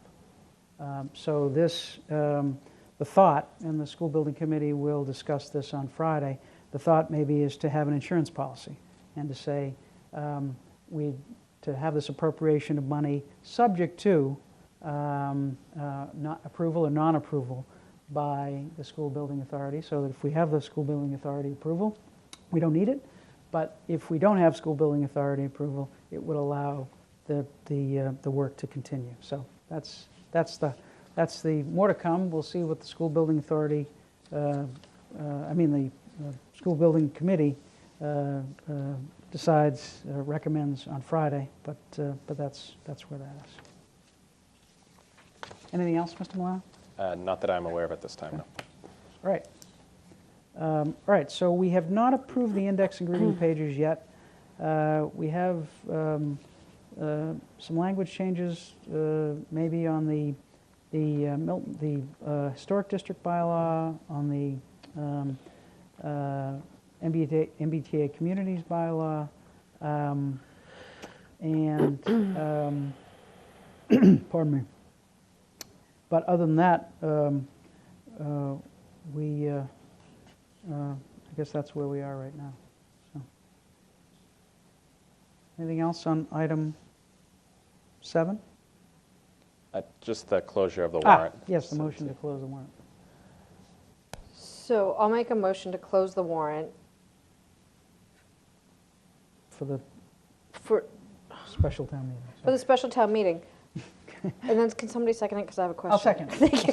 I'll second. So my question is, we're gonna have to open this again, because we've got things in there that we didn't, like the index. We have not approved the index. So this will have to be opened again to do that, correct? Yes, so, Okay, thank you. you know, The warrant would be reopened to accept additional articles. Okay, and that would include the index and, That's more procedural in terms of what the listing just is looking at actually. the- yeah. But it would be reopened to allow additional articles to be placed on the warrant. okay, thank you. all right, so we have a motion to close the special town meeting for warrant for Monday, December 4th, 2023. It's been made and seconded. Any further discussion, Ms. Musto? Thank you. Do we need to add that language that Nick just said, that we're going to close it, but with the caveat that we would reopen it if needed? Sure, I think we can, I'll accept that as a, did I make Yeah. Or however No, you I did, phrased but it, it's Nick. fine. Did I make a No, motion? I did. You did. Right. I did, but it's fine. Yeah, yeah. Because we already know, Yeah. right? So we're going to have to. So we should, if we're going to close it, we also want to make sure that we're saying that we will reopen it because we know about these articles. Right. That's a fine amendment with me. Okay. Did I second? You did. All right, I'll accept it as well. All right, motion's been made and seconded and amended in a friendly way. Any further discussion? All those in favor, Ms. Bradley? Yes. Ms. Musto? Yes. Mr. Wells? Yes. Mr. Zulish, yes. Item 8, I think we're going to defer because we don't have anything on that as yet. Item 9, and we have Ms.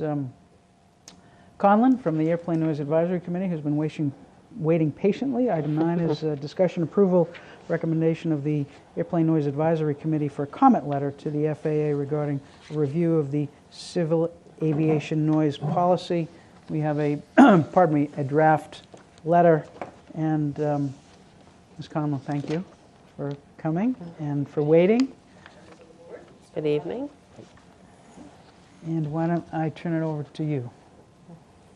Thank you, Mr. Chair and members of the board. This is our second discussion on this letter. You saw our initial draft back in, I believe it was July.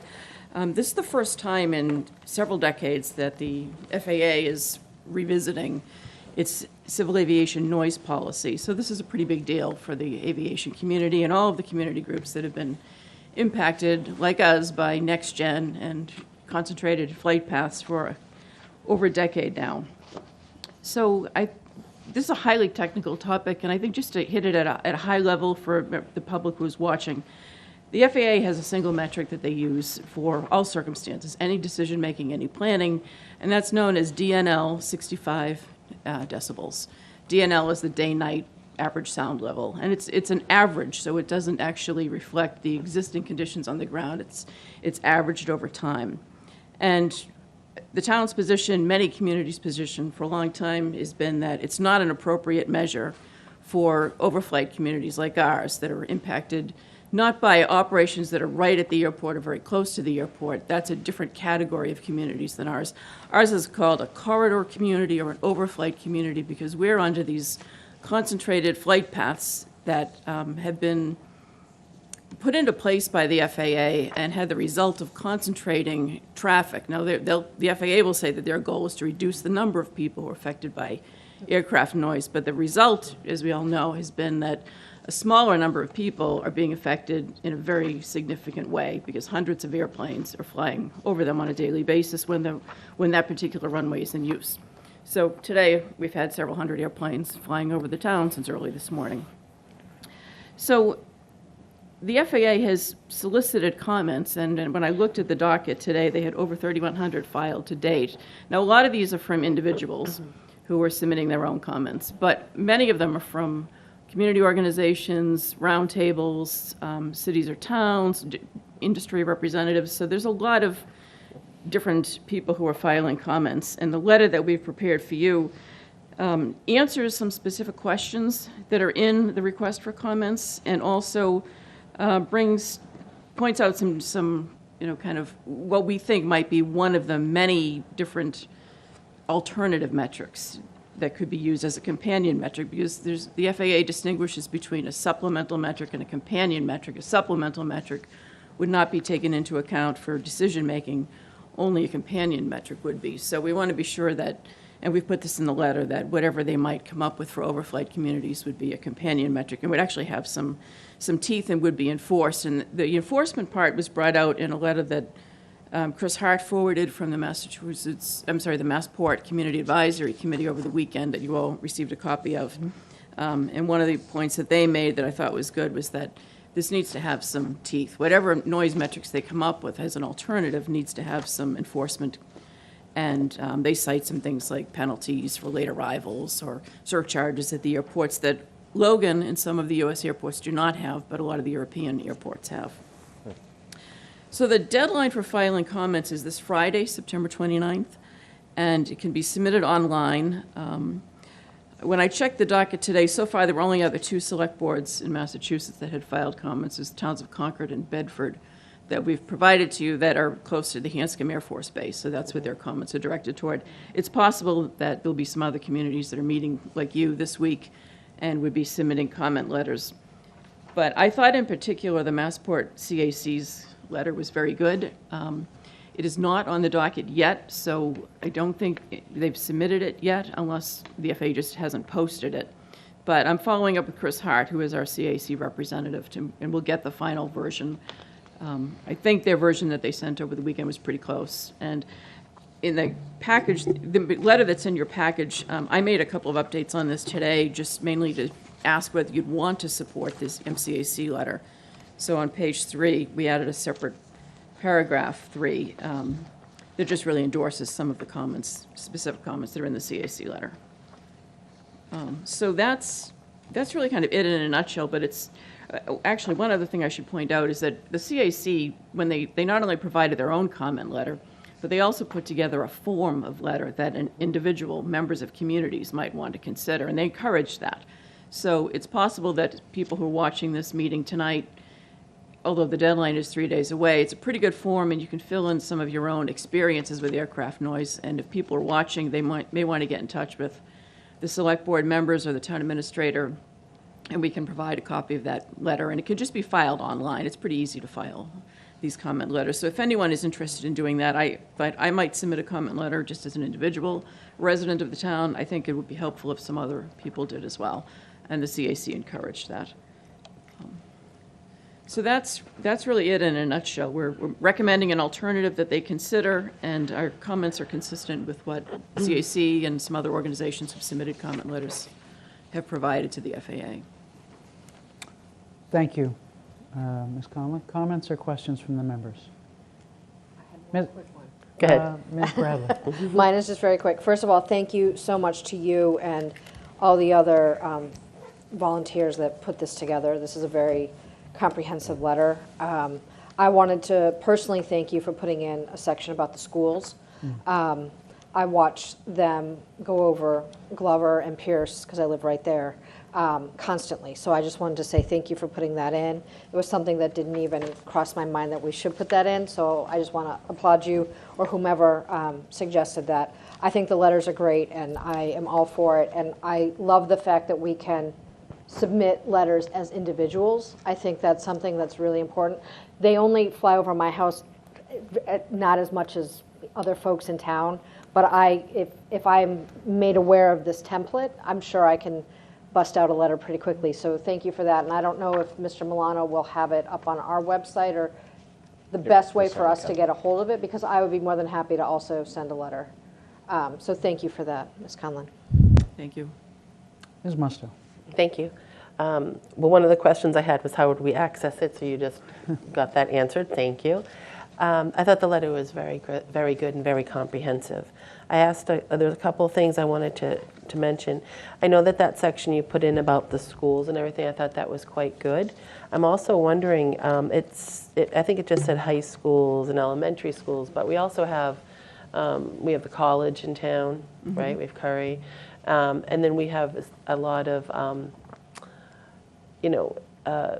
like Fuller Village. We have, elderly housing too. So I don't know, I'm thinking that we should probably consider adding those two elements in as well, because those are two other populations.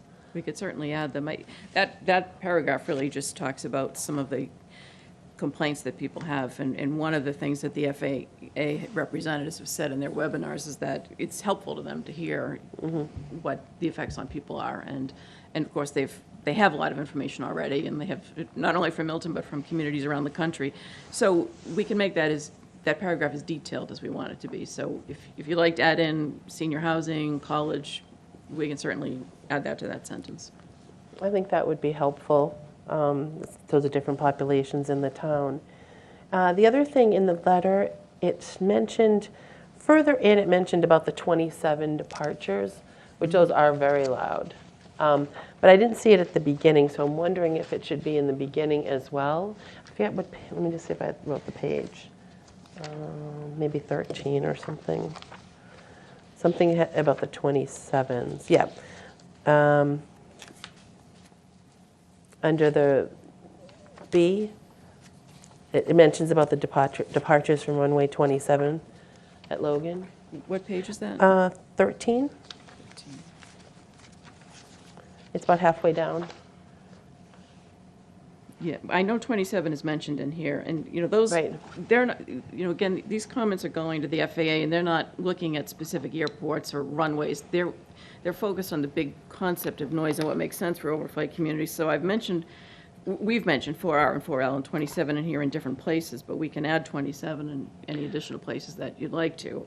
Well, I'm just thinking, when you're going through the document, I mean, the main ones that go over us really are the 4 right, 4 left, 27, and we do have some 33s. So, that does show overburden too, because if we're having 4 RNAVs over at Milton, I think it would be helpful to mention, in my opinion, to mention wherever you think pertinent, but I think we should mention them in there. Especially the 27s are very loud and lower. And I think there was talk about maybe moving that waypoint at some point, because they're turning, I think, before they're supposed to. That's one of the MIT recommendations. Right, yes. right. So I think it would be, maybe important to put that in maybe as well earlier in the letter, and then consider whether or not to put the 33 to show that, there's a lot of noise going on because of all of these paths that are going over the town. Thank you. And thank you for your work on this, and the committee. But just to that final point, so one thing that I thought you might want to consider doing is if you were to act on it tonight and approve it, maybe to authorize the chair to make any final tweaks to the letter, and I think that's where the 27 and 33L could be added. We want to be sure we have the final version of the CAC letter, I think, if you're going to support that. So it may be that you want to authorize the chair to make any final changes. If that were the case, I would rely on Ms. Conlon. The committee. Mr. Wells. So given that thing, given Ms. Conlon's, hi Katie, I'd make a motion that we support this letter subject to any final recommendations of the chair.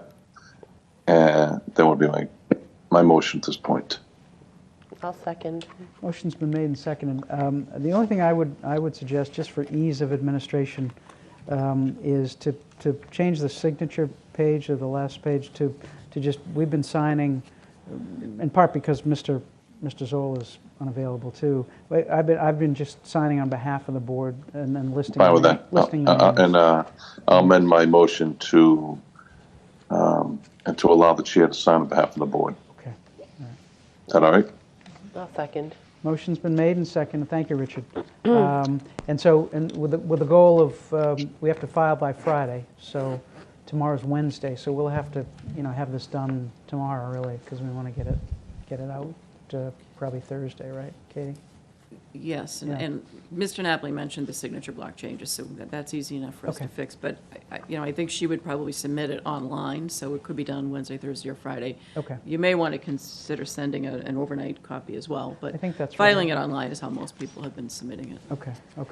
All right, so. Can I ask a question? Yes, Ms. Bradley. Do we want to include the MCAC's draft comment letter approving that? Is that part of this supporting it? Do you want us, or is that just part of paragraph, or on page 3? Is that a separate thing that we should do, Ms. Conlon, or is it? That's why I followed up with Chris to see if we could get the final copy and find out when it's filed, because right now it says filed or soon to be filed by the MCAC. Their draft is dated Friday. I'm not sure if that means they'll file it Friday or if they'll change Okay. the date and file it sooner. So that was one of the reasons I thought you might want to authorize Mr. Zulus to make any final changes in case tweaks like that are necessary. Okay. Sure. All right. Any further questions or comments? Motion's been made and seconded. All those in favor, Ms. Bradley? Yes.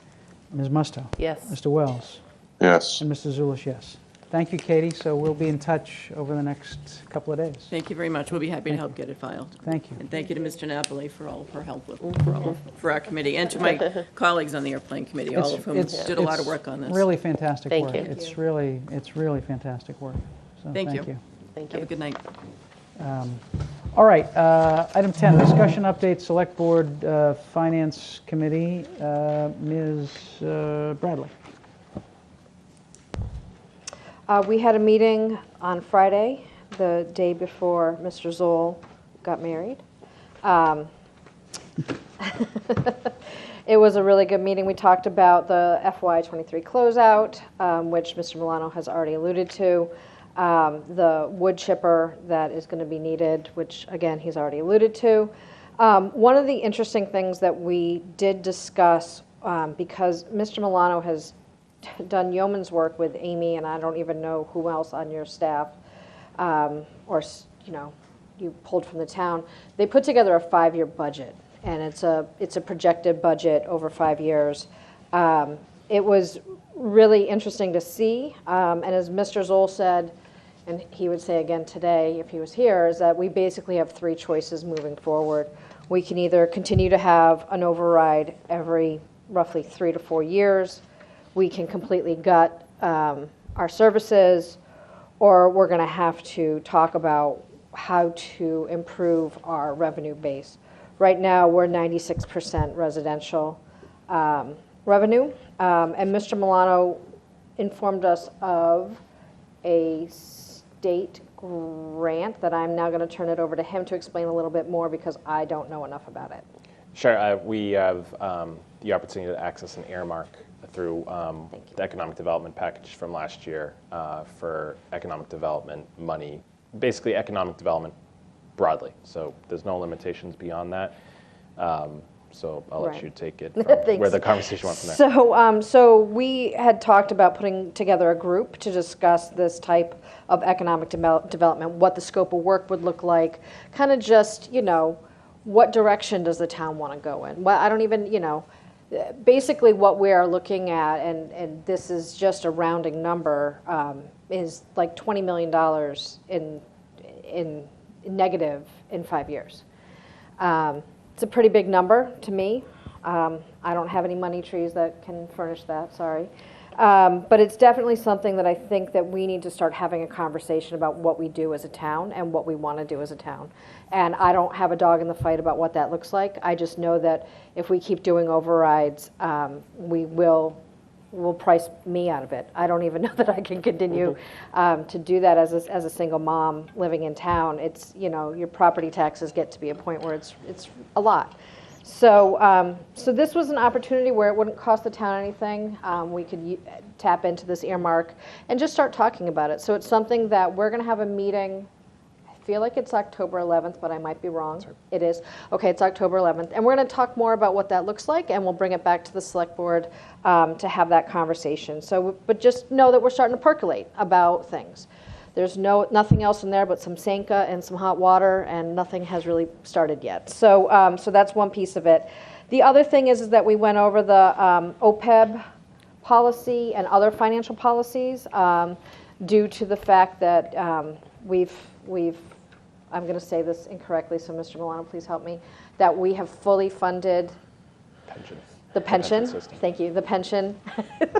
And so now we need to look at what's the best thing to do to make sure that we have the money not just sitting there so that the money is actually working for us, and so we can seesaw, who gets money every year, and if somebody goes below, we can get it from another one. So we started looking at those policies. Again, on the 11th, we will have another review of them, and we will bring them back to the select board for them to take a look at and pass. We do have a deadline on them because the retirement board needs them by the end of November.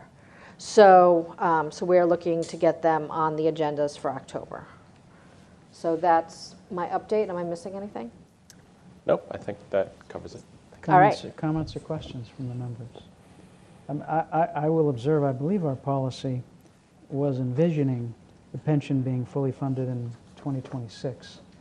And our policy said our goal was to, of the savings of $4.5 million, put 2.5, I believe, towards our OPEB liability. Question seems to me is, since we've paid it off 2 years early, whether that should be the case, whether we wait until 2026 or we just start early on OPEB. So it seems to me that that's something we should discuss. Yes. So, all right. Thank you for that update. Item 11, discussion approval, committee appointments and reappointments. First, the Capital Improvement Planning Committee reappointments. I'll make a motion to reappoint the following individuals to the Capital Improvement Planning Committee for a term to expire on June 30th, 2024. Laurie Conley, John Folcarelli, and Michael Hale. I'll second. Motion's been made and seconded. Any further discussion? All those in favor, Ms. Bradley? Yes. Ms. Musto? Yes. Mr. Wells? I think I'll abstain since I'm chair of that committee, Mr. Chair. Thank you, Mr. Wells. And Mr. Zulish, yes. 11B, Historic Commission reappointments. I'll make a motion to reappoint the following individuals to the Historical Commission for a term to expire on June 30th, 2024. Stephen O'Donnell, Ellen Ancelone, Meredith Hall, Fred McFadden, William Mullen, and Linda Weld. I'll second Second. that. Oh, sorry. Motion's been made and seconded. Any further discussion? All those in favor, Ms. Bradley? Yes. Ms. Musto? Yes. Mr. Wells? Yes. And Mr. Zulish, yes. Item 11C, Master Plan Implementation Committee reappointments. I'll make a motion to reappoint Elaine Benson and Regina Campbell Malone to the Master Plan Implementation Committee for a term to expire on June 30th, 2024. Second. Motion's been made and seconded. Any further discussion? All those in favor, Ms. Bradley? Yes. Ms. Musto? Yes. Mr. Wells? Yes. Mr. Zulish, yes. And finally, 11D, Airplane Noise Advisory Committee. This is an appointment. It's one appointment for us. I believe the Airplane Noise Advisory Committee has recommended Mr. Godine. I'll make a motion to appoint Mr. David Godine to the Airplane Noise Advisory Committee. I'll second that. Motion's been made and seconded. Any further discussion? All those in favor, Ms. Bradley? Yes. Ms. Musto? Yes. Mr. Wells? Yes. And Mr. Zulish, yes. Item 12, discussion approval one-day liquor licenses. First is the Blue Hills Trail, Mass Audubon at Blue Hills Trailside Museum. Okay. I'll make a motion to approve the one-day liquor license for Mass Audubon at the Blue Hills Trailside Museum located at 1904 Canton Ave for Flocktoberfest. That's a mouthful. On Saturday, October 21st, 2023, from 4 to 7 p.m. I'll second. Motion's been made and seconded. Any further discussion? All those in favor, Ms. Bradley? Yes. Ms. Musto? Yes. Mr. Wells? Yes. Mr. Zulish, yes. Item 12B. I'll make a motion to approve the one-day liquor license for John Morton of the Catholic Parishes of the Blue Hills, which is St. Pius X Church, located at 101 Walcott Road, for the Designer Purse Bingo on Saturday, October 21st, 2023, from 6 p.m. to 9 p.m. Second. Motion's been made and seconded. Any further discussion? All those in favor, Ms. Bradley? Yes. Ms. Musto? Yes. Mr. Wells? Yes. Mr. Zulish, yes. Item 12C. I'll make a motion to approve the one-day liquor license for the Milton Art Center, located at 334 Edge Hill Road, for the Teaching Artists Art Exhibit on Friday, October 6, 2023, from 6 p.m. to 10 p.m. Second. Motion's been made and seconded. Any further discussion? All those in favor? Ms. Bradley? Yes. Ms. Musto? Yes. Mr. Wells? Yes. And Mr. Zulish, yes. Thank you. Item, we got them all, right? Yes. Yep. Item Yeah. 13, discussion approval meeting minutes, August 22nd, 2023. I'll make a Mr. Chair. Do you, Mr. Chair? What's that? Yeah, you can make a motion. Okay. Sure. Yes. I'm just checking something. You can make a motion. Okay, I'll make a motion to approve the meeting minutes from August 22nd, 2023. I'll second. Motion's been made and seconded, and we have some discussion. Ms. Musto. I do. Thank you. I just was wondering if we could add one sentence in on, let me find it again, page 4. Yep. At the, maybe the third or fourth down from the top, I wanted to add in before following the discussion. Do you see that? Yes, it's the 1, 2, 3, 4, 5th paragraph, right? 1, 2, 3, 4. Well, Yeah. the fourth paragraph. So the fifth is following the discussion. Yes. So at the end of the first one, I just wanted to put in one line, Mrs. Musto or Ms. Musto expressed concerns that the process should have started with the planning board, because I had definitely said that several times. Yeah, I know. That's fine. Is that okay? Fine with me. I Okay. think- And that was the only. I remember that. And that was it. That was the only change. And then I will observe, there seemed like a line on page 5 under the discussion approval under item C, the second sentence. Said the law no longer requires 2/3 majority at a town meeting or town council. It is a simple majority vote. I'm not sure what that applied to. But so, so I would say just let's take it out, because it just seemed to kind of didn't really I probably was describing that the law changed it for both town meeting or city or town councils, Yes. but it is not applicable to Milton, so Yeah, think I would take that for out. clarity. If we can delete that sentence, delete the second sentence. All right, is that okay? Yeah, it's great. Is that okay? Yep, sure. All right, any further discussion? So with those amendments, motion's been made and seconded with those amendments. All those in favor, Ms. Bradley? Yes. Ms. Musto? Yes. Mr. Wells? Yes. And Mr. Zulish, yes. Town Administrator's Report, item 14. Thank you, Mr. Chair. The Fit for Life Walk is at the Council on Aging this weekend, Saturday, September 30th at 9 a.m. The Fit for Life Walk is to support health and wellness, transportation events, and other programming done here at the COA. It's a $20 registration fee. There are raffles, refreshments. It's a great event. Weather for the weekend looks like it's going to be really nice. So hope to see a good number of folks out at that. The Wildcat Den reopened today. It was their first day with middle school students back. Thanks to the Parks and Rec Department for relaunching that again this year. Maureen Hansen taking over for MAC. And there are sponsorship opportunities to provide the kids at the Wildcat Den with pizza or food and drink. So if you're interested in donating to that, you can get in touch with the Recreation Department. Julie Kramer mentioned the Affordable Housing Lottery at 131 Elliott. So applications are due, as she indicated, in November. Henry'sLottery.com. That's three one-bedroom units, and 1 2-bedroom units that are available. Additional information is on the Planning Department website, and we'll get that on the front page of the website as well. I know it feels like just about every street's being dug up in the last week and a half. Apologize for the way weather and everything else has messed with our scheduling. But Reedsdale, if you've been driving on it, should be done tomorrow. They should be out of there tomorrow. Randolph Ave, Adams were also complete. They are also out paving the Hampton Street, Dean Road. Traffic engineers are working on redesigning Clapp Street ahead of additional work next year on Clapp and Walnut to repave that, do some sidewalk work. Granite Ave is going to be paved overnight. Canton Ave will be paved overnight tonight. Canton Ave's will be finished tomorrow night, overnight. And the Council on Aging parking lot will be paved next week, starting on Monday, so it'll be out of commission for the week. So for folks coming to the COA, coming to Town Hall, parking is going to be a little bit cramped for the next week. We apologize ahead of time, and to our friends and neighbors behind us, whose streets might see more parking than usual. A couple other things over the last few weeks. Myself and Paige have had the opportunity to go to a couple of our various professional organizations. Today, Paige hosted her regional HR group in Town Hall, which was great. I had a Mass Municipal Managers Association a couple of weeks ago focusing on public safety recruitment for both civil service and non-civil service communities who are facing recruitment challenges just like everybody is these days, but we're certainly feeling it.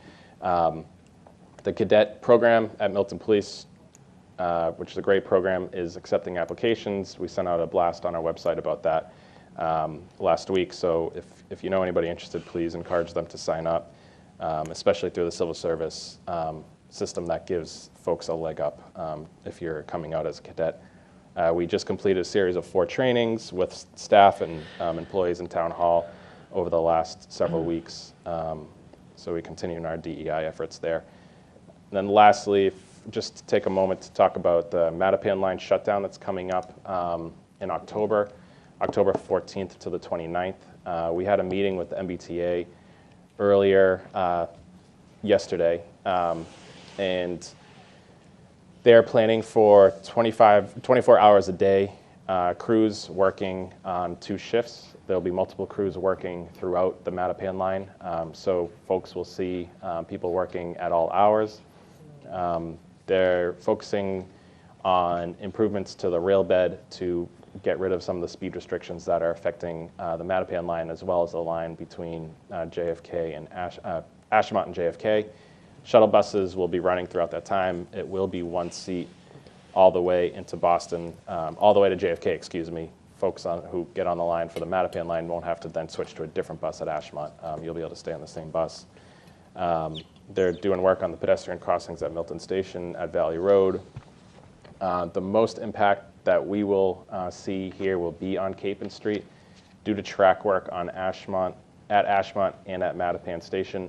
The T will be bringing in equipment onto the line at Capon because of the access right from the road onto the rest of the line. In addition to that, they're going to redo the grade crossing on Capon Street.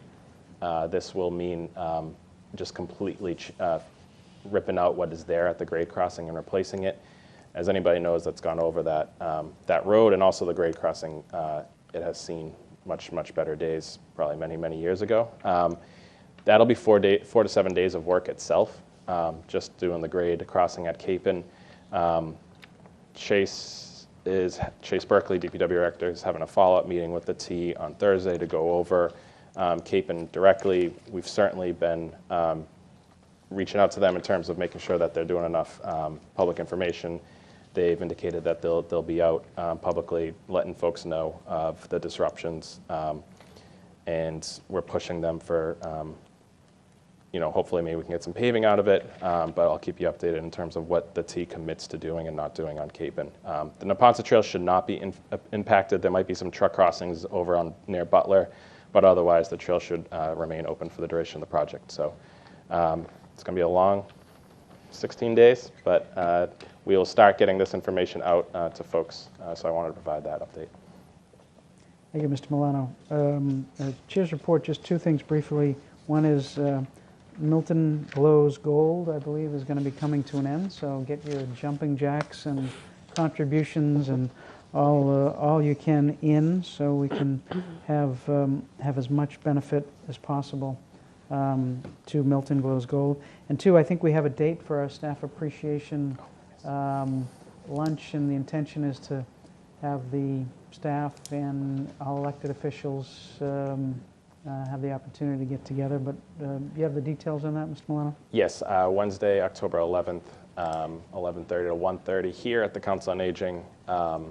And thanks to Vance Welch and Still and Rye for stepping up and supporting our efforts here. And to all our partners, our health insurance partners and dental insurance partners are providing some stuff as well. So we're happy to take advantage of this and appreciate the Select Board support. Okay.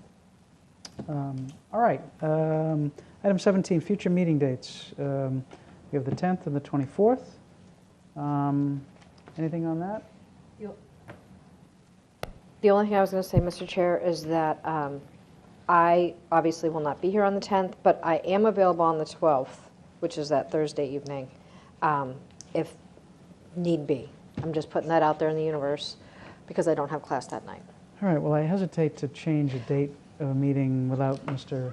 Zoll here. So why don't we Yes. keep it where it is, and we'll see how Yeah. we'll see how things go. Totally fine. Okay. Okay. All right. Anything further on that? No. Item 18, future agenda items.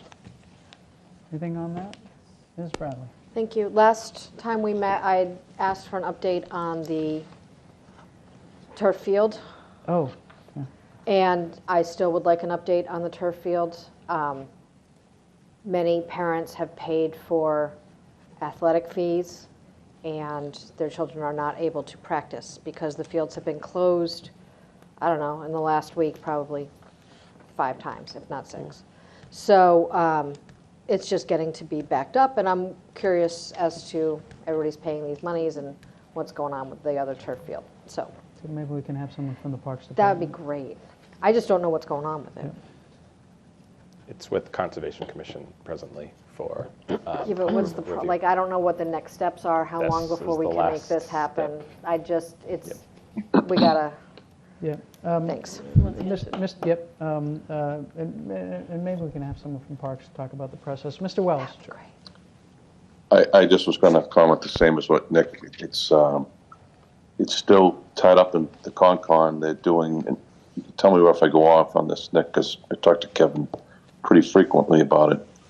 There's like an independent analyst doing the same soil samples that the architect or the designer, the field designer, had already done a year ago. Am I correct on that? Yes, they're doing more peer reviews of Right. work provided. And I believe, am I correct, they're just waiting for that final report before they make their decision? It's in their hands at this point? Yes, I think there's going to be a question as to what conditions they might put on the project coming out of that report. So that is probably the remaining curveball left on this project. Ms. Bradley's correct in that they've lost another season now. So you lost the spring, you lost the summer, and now you've lost the fall. And I think even with the approval, we're looking at this time next year probably before it's even done, which is not too good. That doesn't help coaches and players who really need that field. All right, so we'll put that on the agenda for the next meeting. We'll see if we can't get a little bit more of an update. And maybe we'll ask Mr. Kiernan to come in if maybe he can give us an update as well. Okay. Anything else? All right, item 19. I'll make a motion to adjourn. Oh, I'll second that. Motion's been made and seconded. All those in favor, Ms. Bradley, Yes. Ms. Musto, Yes. Mr. Wells, Yes. and Mr. Zulus, yes. Thank you, everyone. We will return on Tuesday, October 10th, 2023. Thank you all, and have a pleasant weekend.